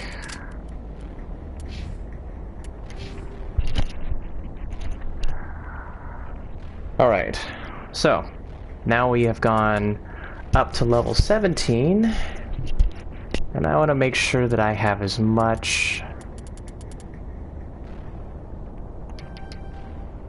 There we go. Unity's going to be very helpful.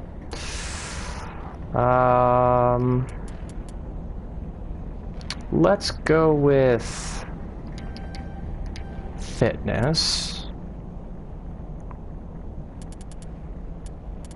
I'm not going to do soldier just yet. But because I just used sniper rifles so much more than I thought I would, I'm going to increase my sniper rifle use. Now on to you. Let's finish off the master overload here.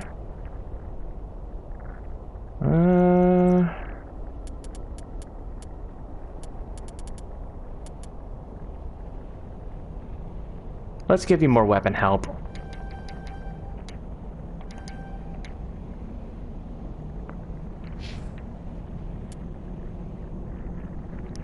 What to do with you?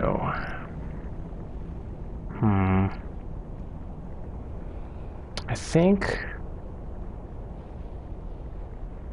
I'm gonna go with shotguns. And then I'm gonna go with more assault rifle help. And finish off with stasis. Cool. Alright. I think I'm all set. I'll save once more. And keep going.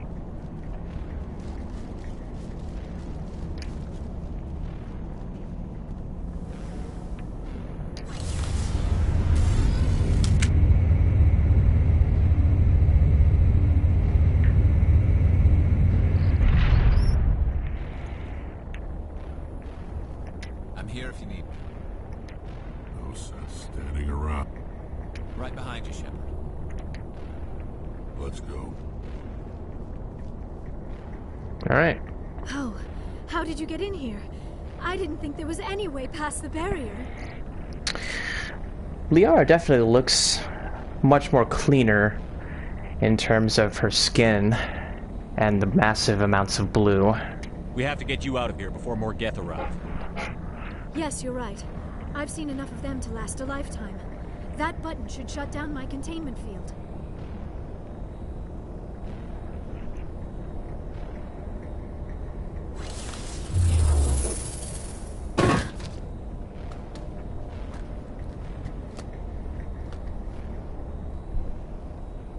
Any idea how we get out of this place? There is an elevator back in the center of the tower. At least I think it's an elevator. It should take us out of here. Come on!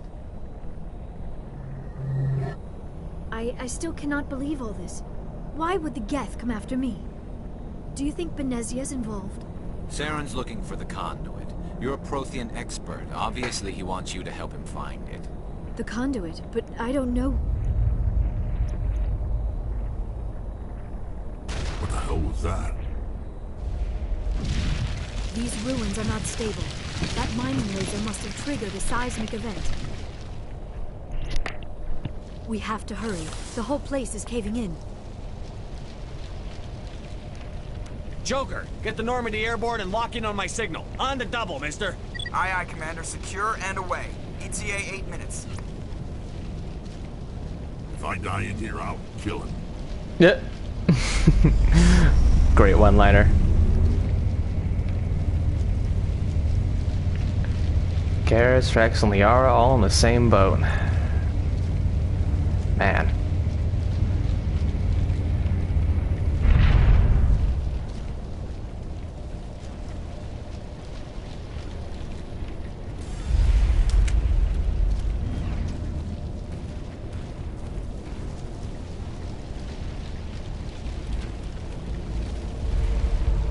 Surrender. Or don't. That would be more fun. In case you didn't notice, this place is falling apart. Exhilarating, isn't it? Thanks for getting rid of those energy fields for us. Hand the doctor over. Whatever it is you want, you are not getting it from me. She'll stay with us, thanks. Not an option. Saren wants her, and he always gets what he wants. Kill them. Spare the Asari if you can.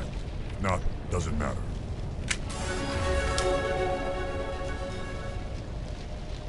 Alright, so now I get to deal with this idiot.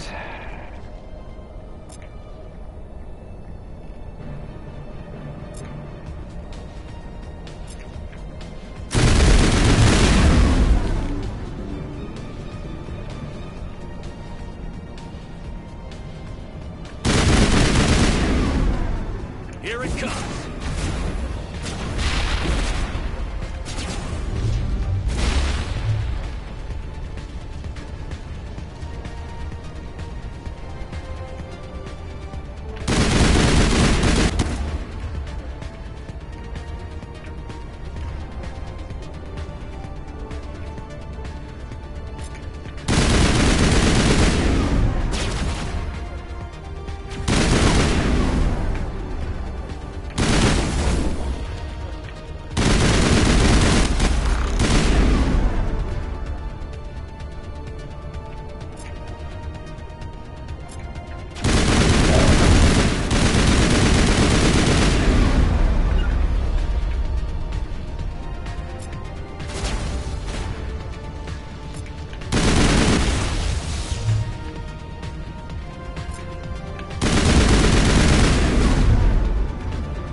There we go.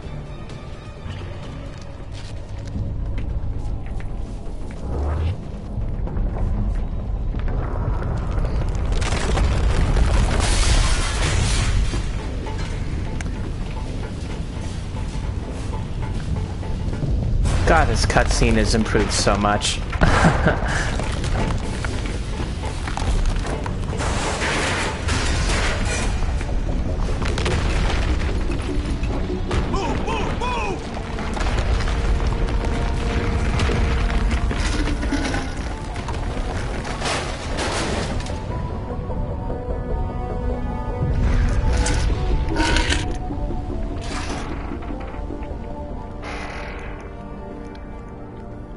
Whew, I've never seen Krogan run as fast as we have.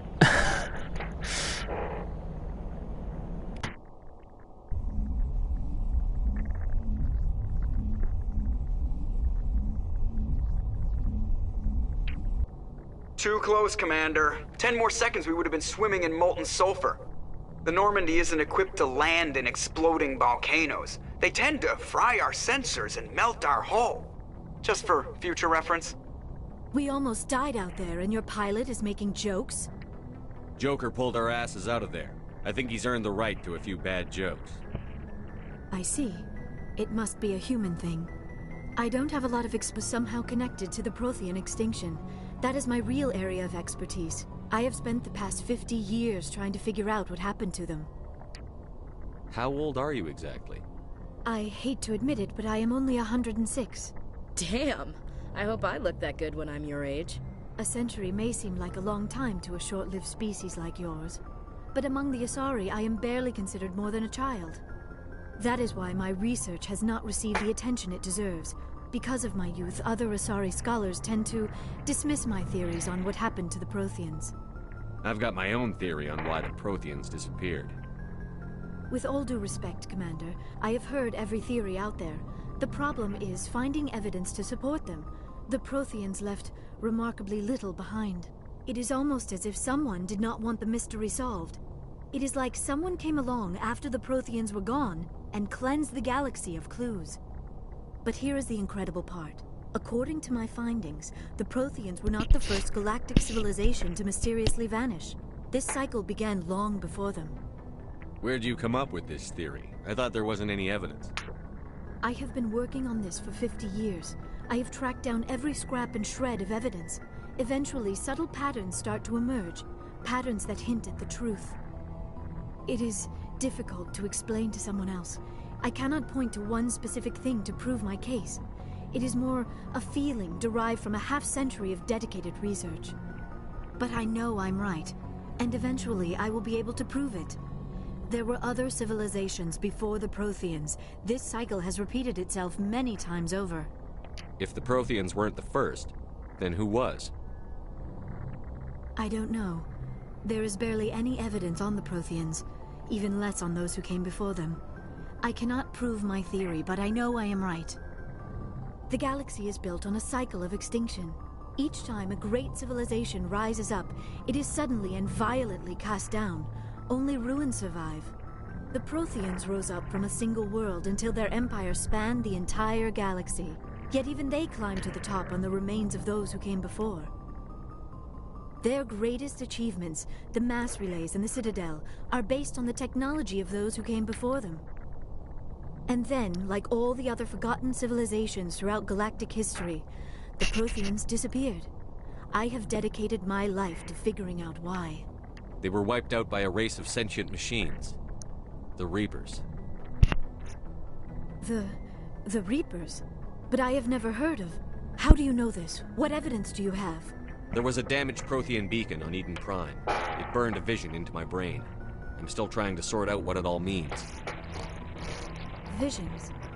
Yes, that makes sense. The beacons were designed to transmit information directly into the mind of the user. Finding one that still works is extremely rare. No wonder the Geth attacked Eden Prime. The chance to acquire a working beacon, even a badly damaged one, is worth almost any risk. But the beacons were only programmed to interact with Prothean physiology. Whatever information you received would have been confused, unclear. I am amazed you were able to make sense of it at all. A lesser mind would have been utterly destroyed by the process. You must be remarkably strong-willed, Commander. Okay, this isn't helping us find Saren or the conduit. Of course, you're right. I am sorry, my scientific curiosity got the better of me. Excuse me. Unfortunately, I do not have any information that could help you find the conduit, or Saren. I don't know why Saren wanted you out of the picture, but I think we'll be a lot better off if we bring you along. Thank you, Commander. Saren might come after me again. I cannot think of anywhere safer than here on your ship. And my knowledge of the Protheans might be useful later on. And her biotics will come in handy when the fighting starts. Good to have you on the team, Liara. Thank you, Commander. I am very grateful. Oh, I am afraid I am feeling a bit lightheaded. When was the last time you ate or slept? Dr. Chakwa should take a look at you. It is probably just mental exhaustion, coupled with the shock of discovering the Protheans' true fate. I need some time to process all this. Still, it could not hurt to be examined by a medical professional. It will give me the chance to think things over. Are we finished here, Commander? We can talk again after you've seen the doctor. The rest of you, dismissed. Mission reports are filed, Commander. You want me to patch you through to the Council? Patch him through, Joker. Setting up the link now, Commander. We've received your report, Commander. I understand Dr. Tassoni is on the Normandy. I assume you're taking the necessary security precautions. Liara's on our side. The Geth were trying to kill her. Benezia would never allow Saren to kill her daughter. Maybe she doesn't know. Or maybe we don't know her. We never expected she could become a traitor. At least the mission was a success. Apart from the utter destruction of a major Prothean ruin. Was that really necessary, Shepard? The Geth were crawling all over those ruins. We were lucky to make it out alive. Of course, Commander. The mission must always take priority. Good luck, Commander. Remember, we are all counting on you.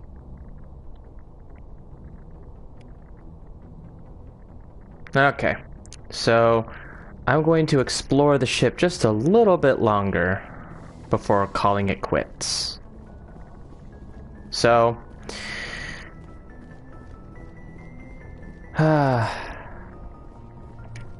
it just feels super nice to get back into the world of Mass Effect again, with such very improved graphics over the course of, what, 15 years? 14 years? I prefer gold to silver, you know, for my medal.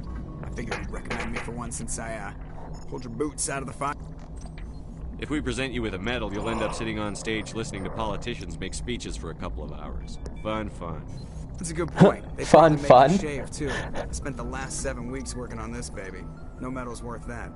So, Commander, why don't you tell me why you're really here? Fun.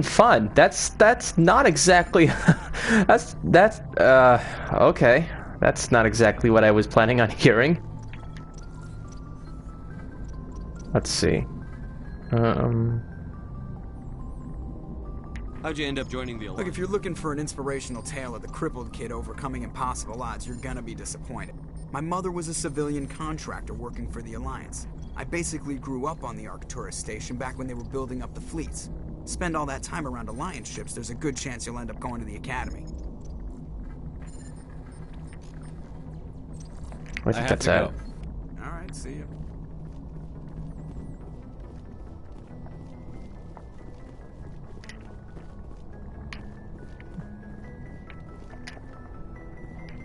Yes, Commander?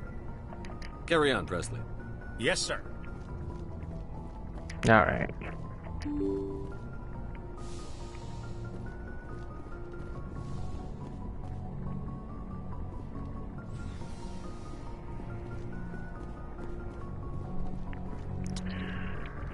So, let's see. We've got Novaria, we've got Pharos, and we've got all of the side missions. Here's what I'm going to do. For this next playthrough, I'm going to go through side missions and such, and it might take a while, but that's okay. For those who love Mass Effect like I do, I'm sure all of that is going to help accumulate all of the points that I need to eventually get to level 60 and to get a lot of Paragon and Renegade points. Before I do anything, though, I'm going to deal with saving that.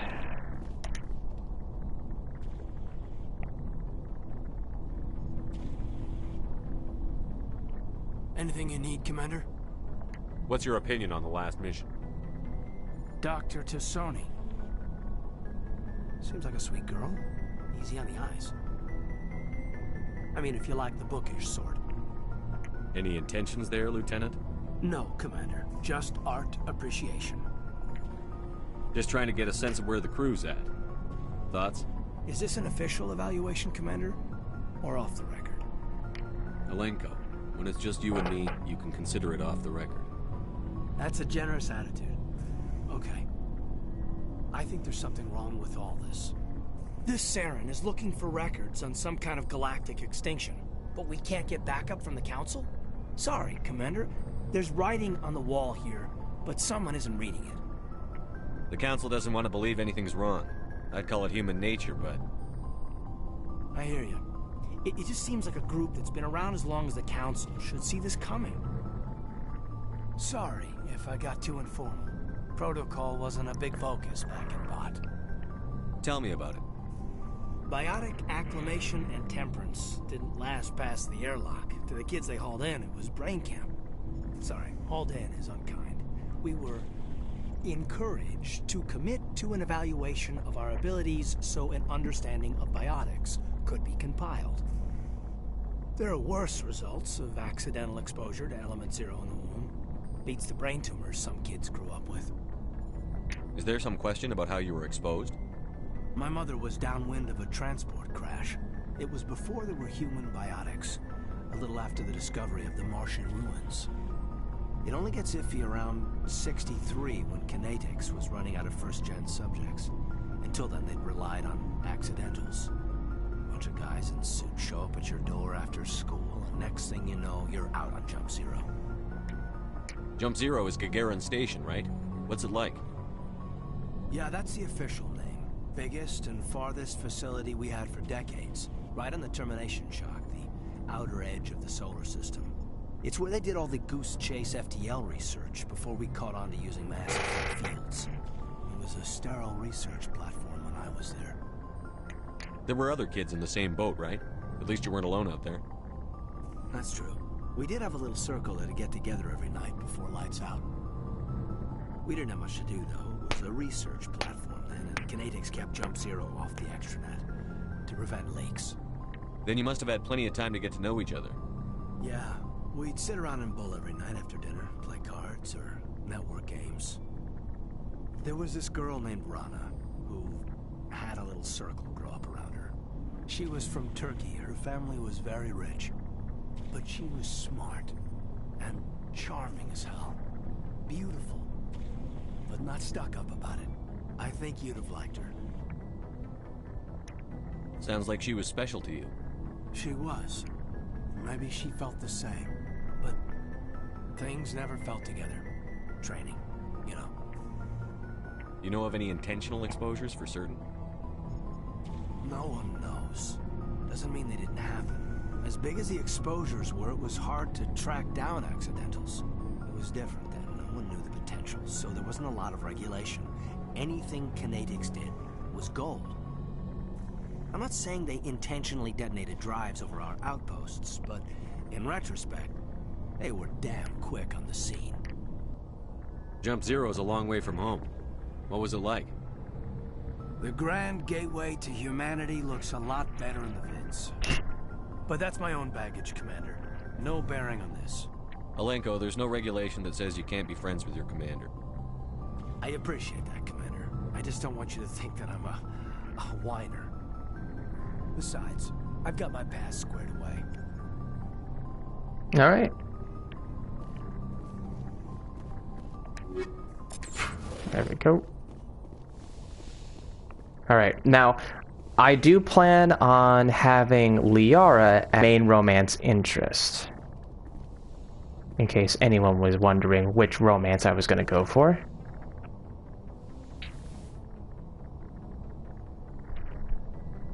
Commander, are you coming to check up on me?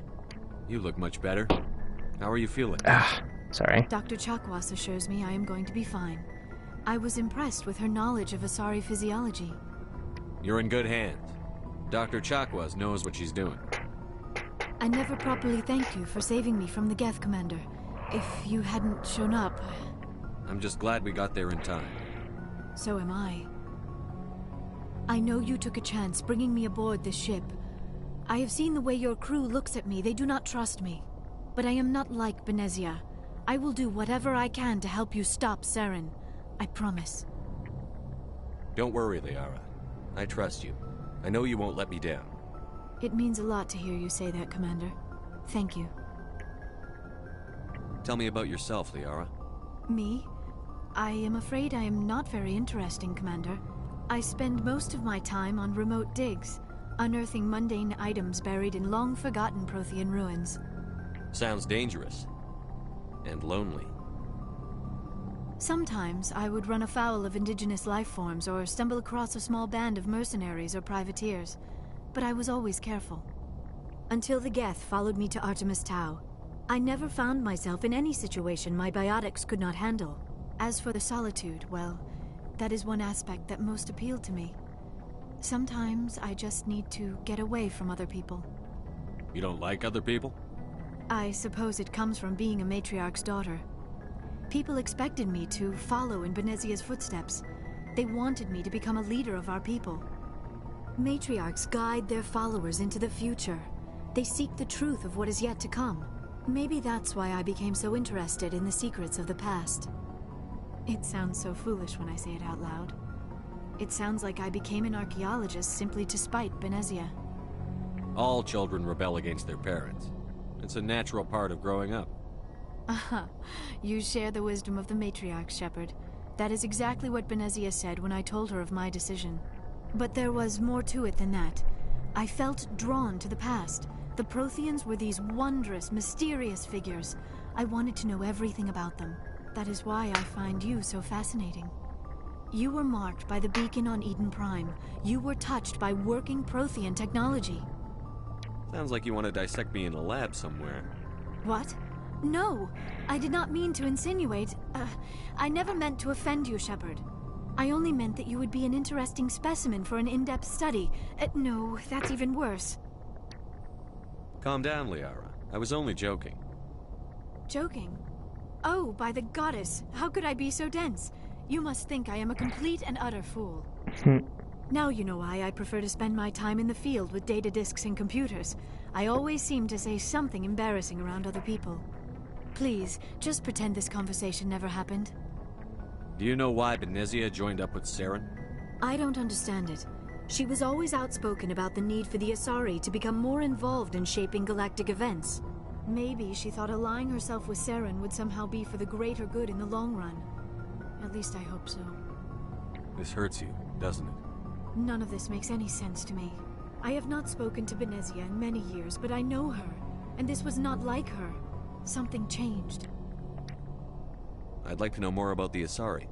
We were the first species to discover the Citadel.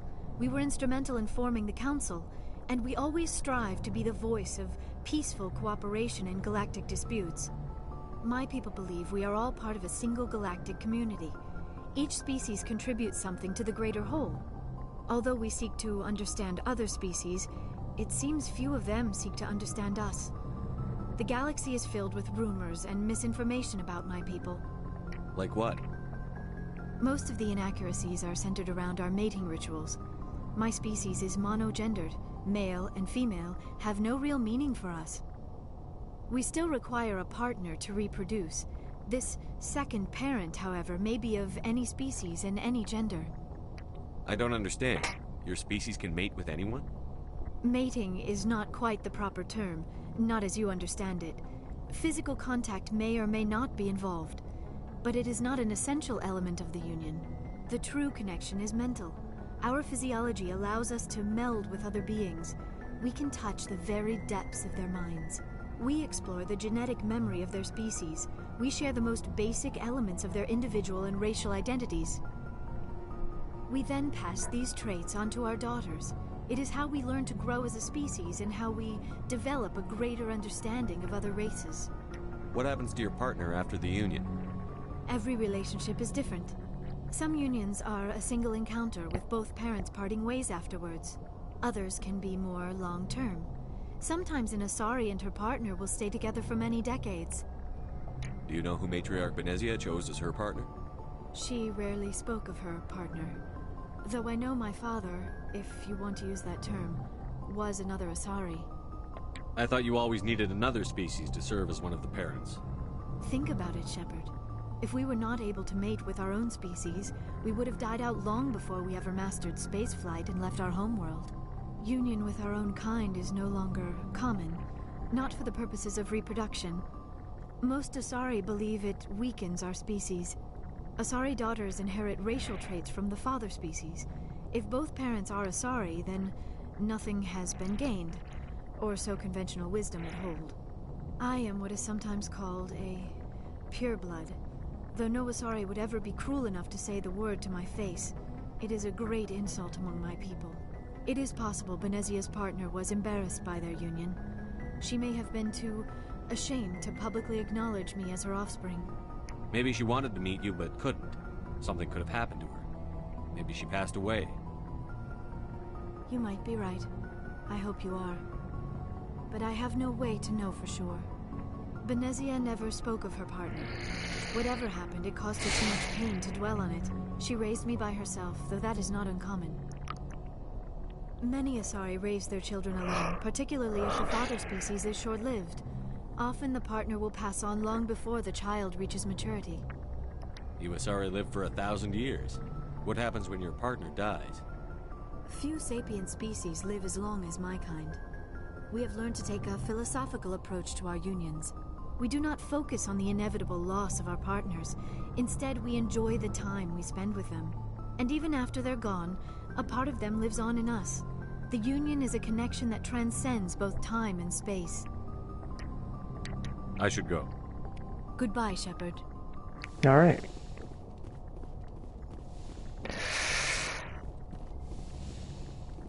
Okay.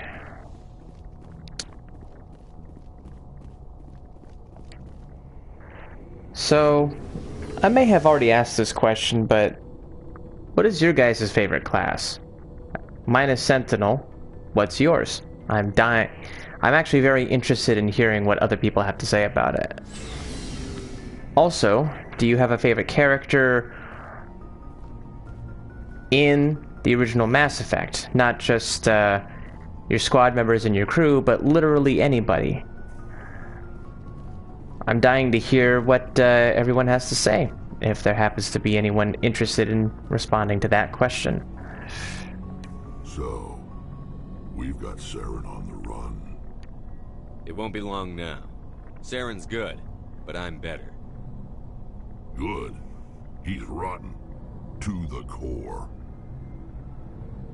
I could tell as soon as I met him. Why didn't you tell me this sooner? I would have if I thought it was important. I think I'd like to hear about it just the same. This was a while ago.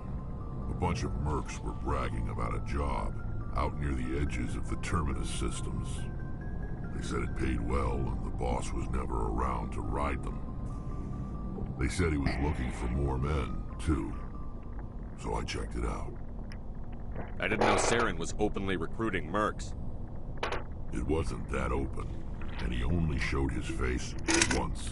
We'd been raiding ships in the area for months when we took out this massive cargo freighter. Our biggest haul yet. I was on board checking bodies for valuables, looking for some extra credits. That's when I saw him. What did Saren want with the ship? I don't know what he wanted. He was just moving through the ship, watching. A couple of the mercs called him by name, but he never spoke to them. Never spoke to anyone. I had a really bad feeling about him, so I got the hell out. Didn't even wait to get paid. What kind of cargo was the freighter carrying? What was Saren after? I don't know. All I saw on that ship was food and medical supplies. There were some basic weapons, but nothing big. If there was anything of value on that ship, I didn't see it. That's why I didn't mention it sooner. Whose ship was it? There was a Volus trading vessel. Big one. Lots of guards. But they were no match for us. That's the only time you saw him? Yeah. Didn't even know who he was. Still wouldn't if I hadn't joined up with you. But my instincts were right. Every other merc on that mission turned up dead within a week. Every damn one. So long, Rex. Shepard. Commander, you have a minute to talk. I keep an open door policy. If you have any concerns, lay them on me. All right. I know things are different aboard the Normandy, but I'm concerned about the aliens, Vicarian and Rex. With all due respect, Commander, should they have full access to the ship? They may not serve the Alliance, Chief, but they're allies. At least as far as Saren goes. This is the most advanced ship in the Alliance Navy. I don't think we should give them free rein to poke around the vital systems. Engines, sensors, weapons. You don't trust the Alliance's allies? I'm not sure I'd call the Council races allies. We, humanity, have to learn to rely on ourselves. Standing up for ourselves doesn't mean standing alone. I don't think we should turn down allies. I just think we shouldn't bet everything on them staying allies. As noble as the Council members seem now, if their backs are against the wall, they'll abandon us. You've got a pessimistic view of the universe, Williams. A pessimist is what an optimist calls a realist. Look, if you're fighting a bear and the only way for you to survive is to sick your dog on it and run, you'll do it. As much as you love your dog, it isn't human. It's not racism, not really. Members of their species will always be more important to them than humans are. These seem like deeply held beliefs, Williams. What made you think this way? My family's defended the Alliance since it was founded. My father, grandfather, great-grandmother, they all picked up a rifle and swore the oath of service. I guess we just tend to think of Earth's interests as our own. It doesn't sound like you've worked with aliens before. No, sir. Mainly I've been groundside, part of the surface garrison forces. I did get a rotation on a space station for training. Every Marine a rifleman, every rifleman ZG certified. That's odd. Your record is spotless and your technical scores are exemplary. You should be serving with the fleet. Anyway, that's why I haven't served with many aliens, Commander. I never knew my family. Grew up an orphan on Earth. Anybody in your family I'd have heard of? Couldn't say, Commander. So why are you out here? Just trying to get away from Earth? No. The future of humanity is out here. There's so much we haven't seen yet. Yeah. I still remember my first field exercise on Titan. When we hit mud, the reality hit me. I'm the first person who ever stood here. Then my drill instructor kicked me in the ass. I went face first into the muck. He spent the next 5 minutes chewing me out for gold breaking. Don't tell me you had Gunny Ellison. He's the only one I know who uses that word to describe shirking duty. Oh, Lord. You went to the Makapog boot camp, too?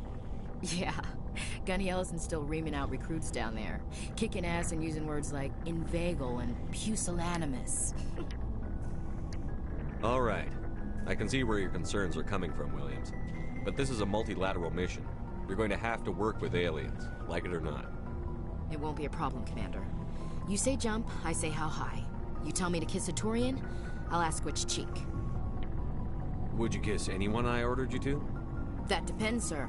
If you ordered me to kiss a superior officer, that would be a violation of the regs concerning fraternization. That would make it an illegal order. I'd be required to decline and relieve you of command. Sir. We'll talk later, Williams.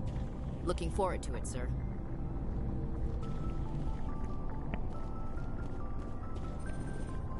Commander, how are you? Why did you want to be a C-Sec officer in the first place? There were several reasons, I guess. Like what? Probably the same as most officers. I wanted to fight injustice, wanted to help people.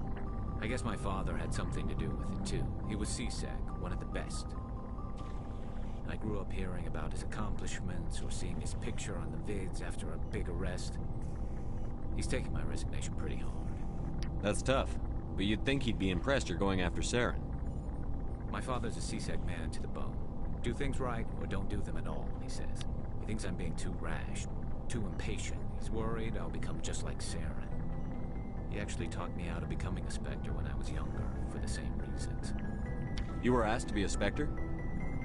Well, I was targeted as a possible Spectre candidate. Me and about 1,000 other Turian military recruits.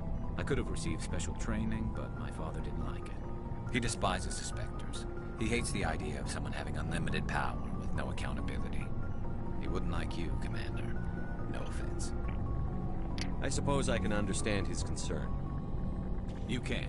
But Saren's not going to play by our rules, CSEC's rules. If you want to nail Saren, you need to send someone who isn't restricted by policies and procedures. Just because you can break the rules doesn't mean you should. I don't need to stoop to Saren's level to stop him.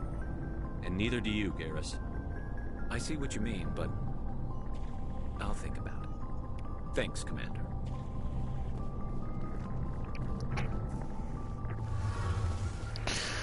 Alright.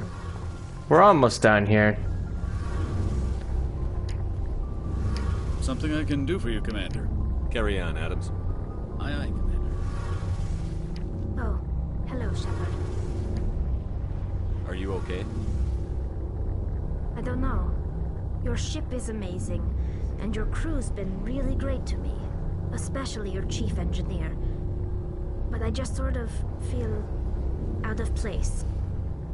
The Normandy runs so smooth, it feels like we're not even moving. And the engines are so quiet. How do you sleep at night? The silence wakes you up? Back on the flotilla, the last thing you want to hear is silence. It means an engine's died or an air filter shut down. I guess you don't have to worry about that here. But old habits die hard. But it's more than just the silence. This ship feels so empty. It's like half the crew is missing. Back home, I couldn't wait to go on my pilgrimage. I couldn't wait to get away from the crowds. Now that I'm out here, I kind of miss them. Sometimes we don't appreciate what we have until it's gone. That's true. I'm starting to wonder if that's what the pilgrimage is really about. It's given me a whole new perspective on my people and our culture. You know, there's always a few who go on their pilgrimages and never return. I always assumed something bad happened to them. But maybe they just wanted a different life. You do plan to return to the migrant fleet, right? I could never abandon my people, Shepard. I will go back eventually. But we have to stop Saren first. Otherwise, I might not have a home to go back to. I should go. See you later. Okay, there we go. Now we've just about gotten everything done. So, one more thing I'm going to do is to reevaluate my equipment.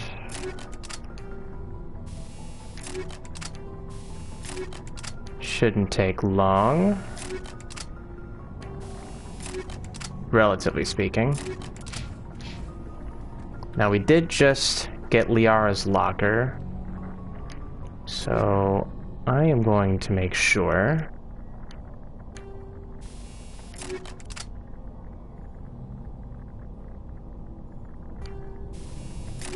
that I've got the best weapons for each person as much as possible.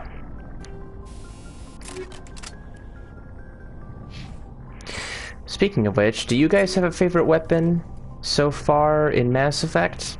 In the original Mass Effect, not 2 or 3, because, well, 2 and 3 are kind of more action-oriented. I'm talking about these weapons in particular. I think my favorite weapon has to be the HWX R10. it's just a simple, it's just a fancy word for saying, like, a really powerful Alliance weapon. Like the kind that you would get from the C-Sec requisitions officer. I think that would be it. Anyway. Oh, yes. Okay. Yeah, that's fine.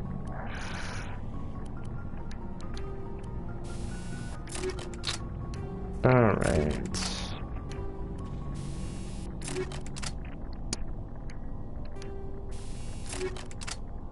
Well, let's see.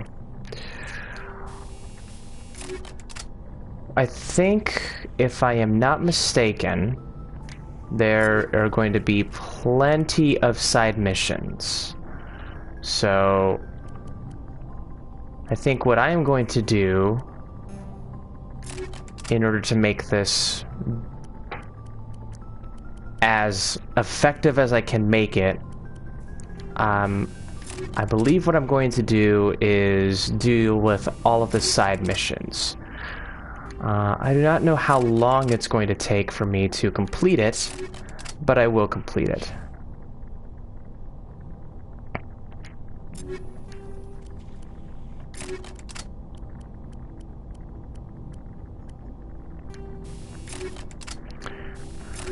But it's definitely worth doing.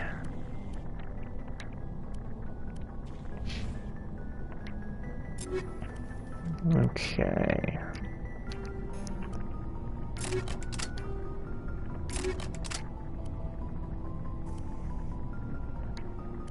And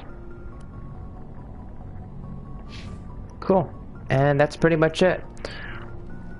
Well, guys, this has been a nice 2-hour, 45-minute ride. So, again, thank you very much for keeping up with this playthrough of mine, of the default male Paragon Shepherd Soldier, aka my name, Kyle Shepherd. Again, this is Kylesk8r24, saying so long, right up until part 4. There we go. Good saving. Alright, well, good hunting, my fellow commanders, and I will see you all, hopefully, very soon.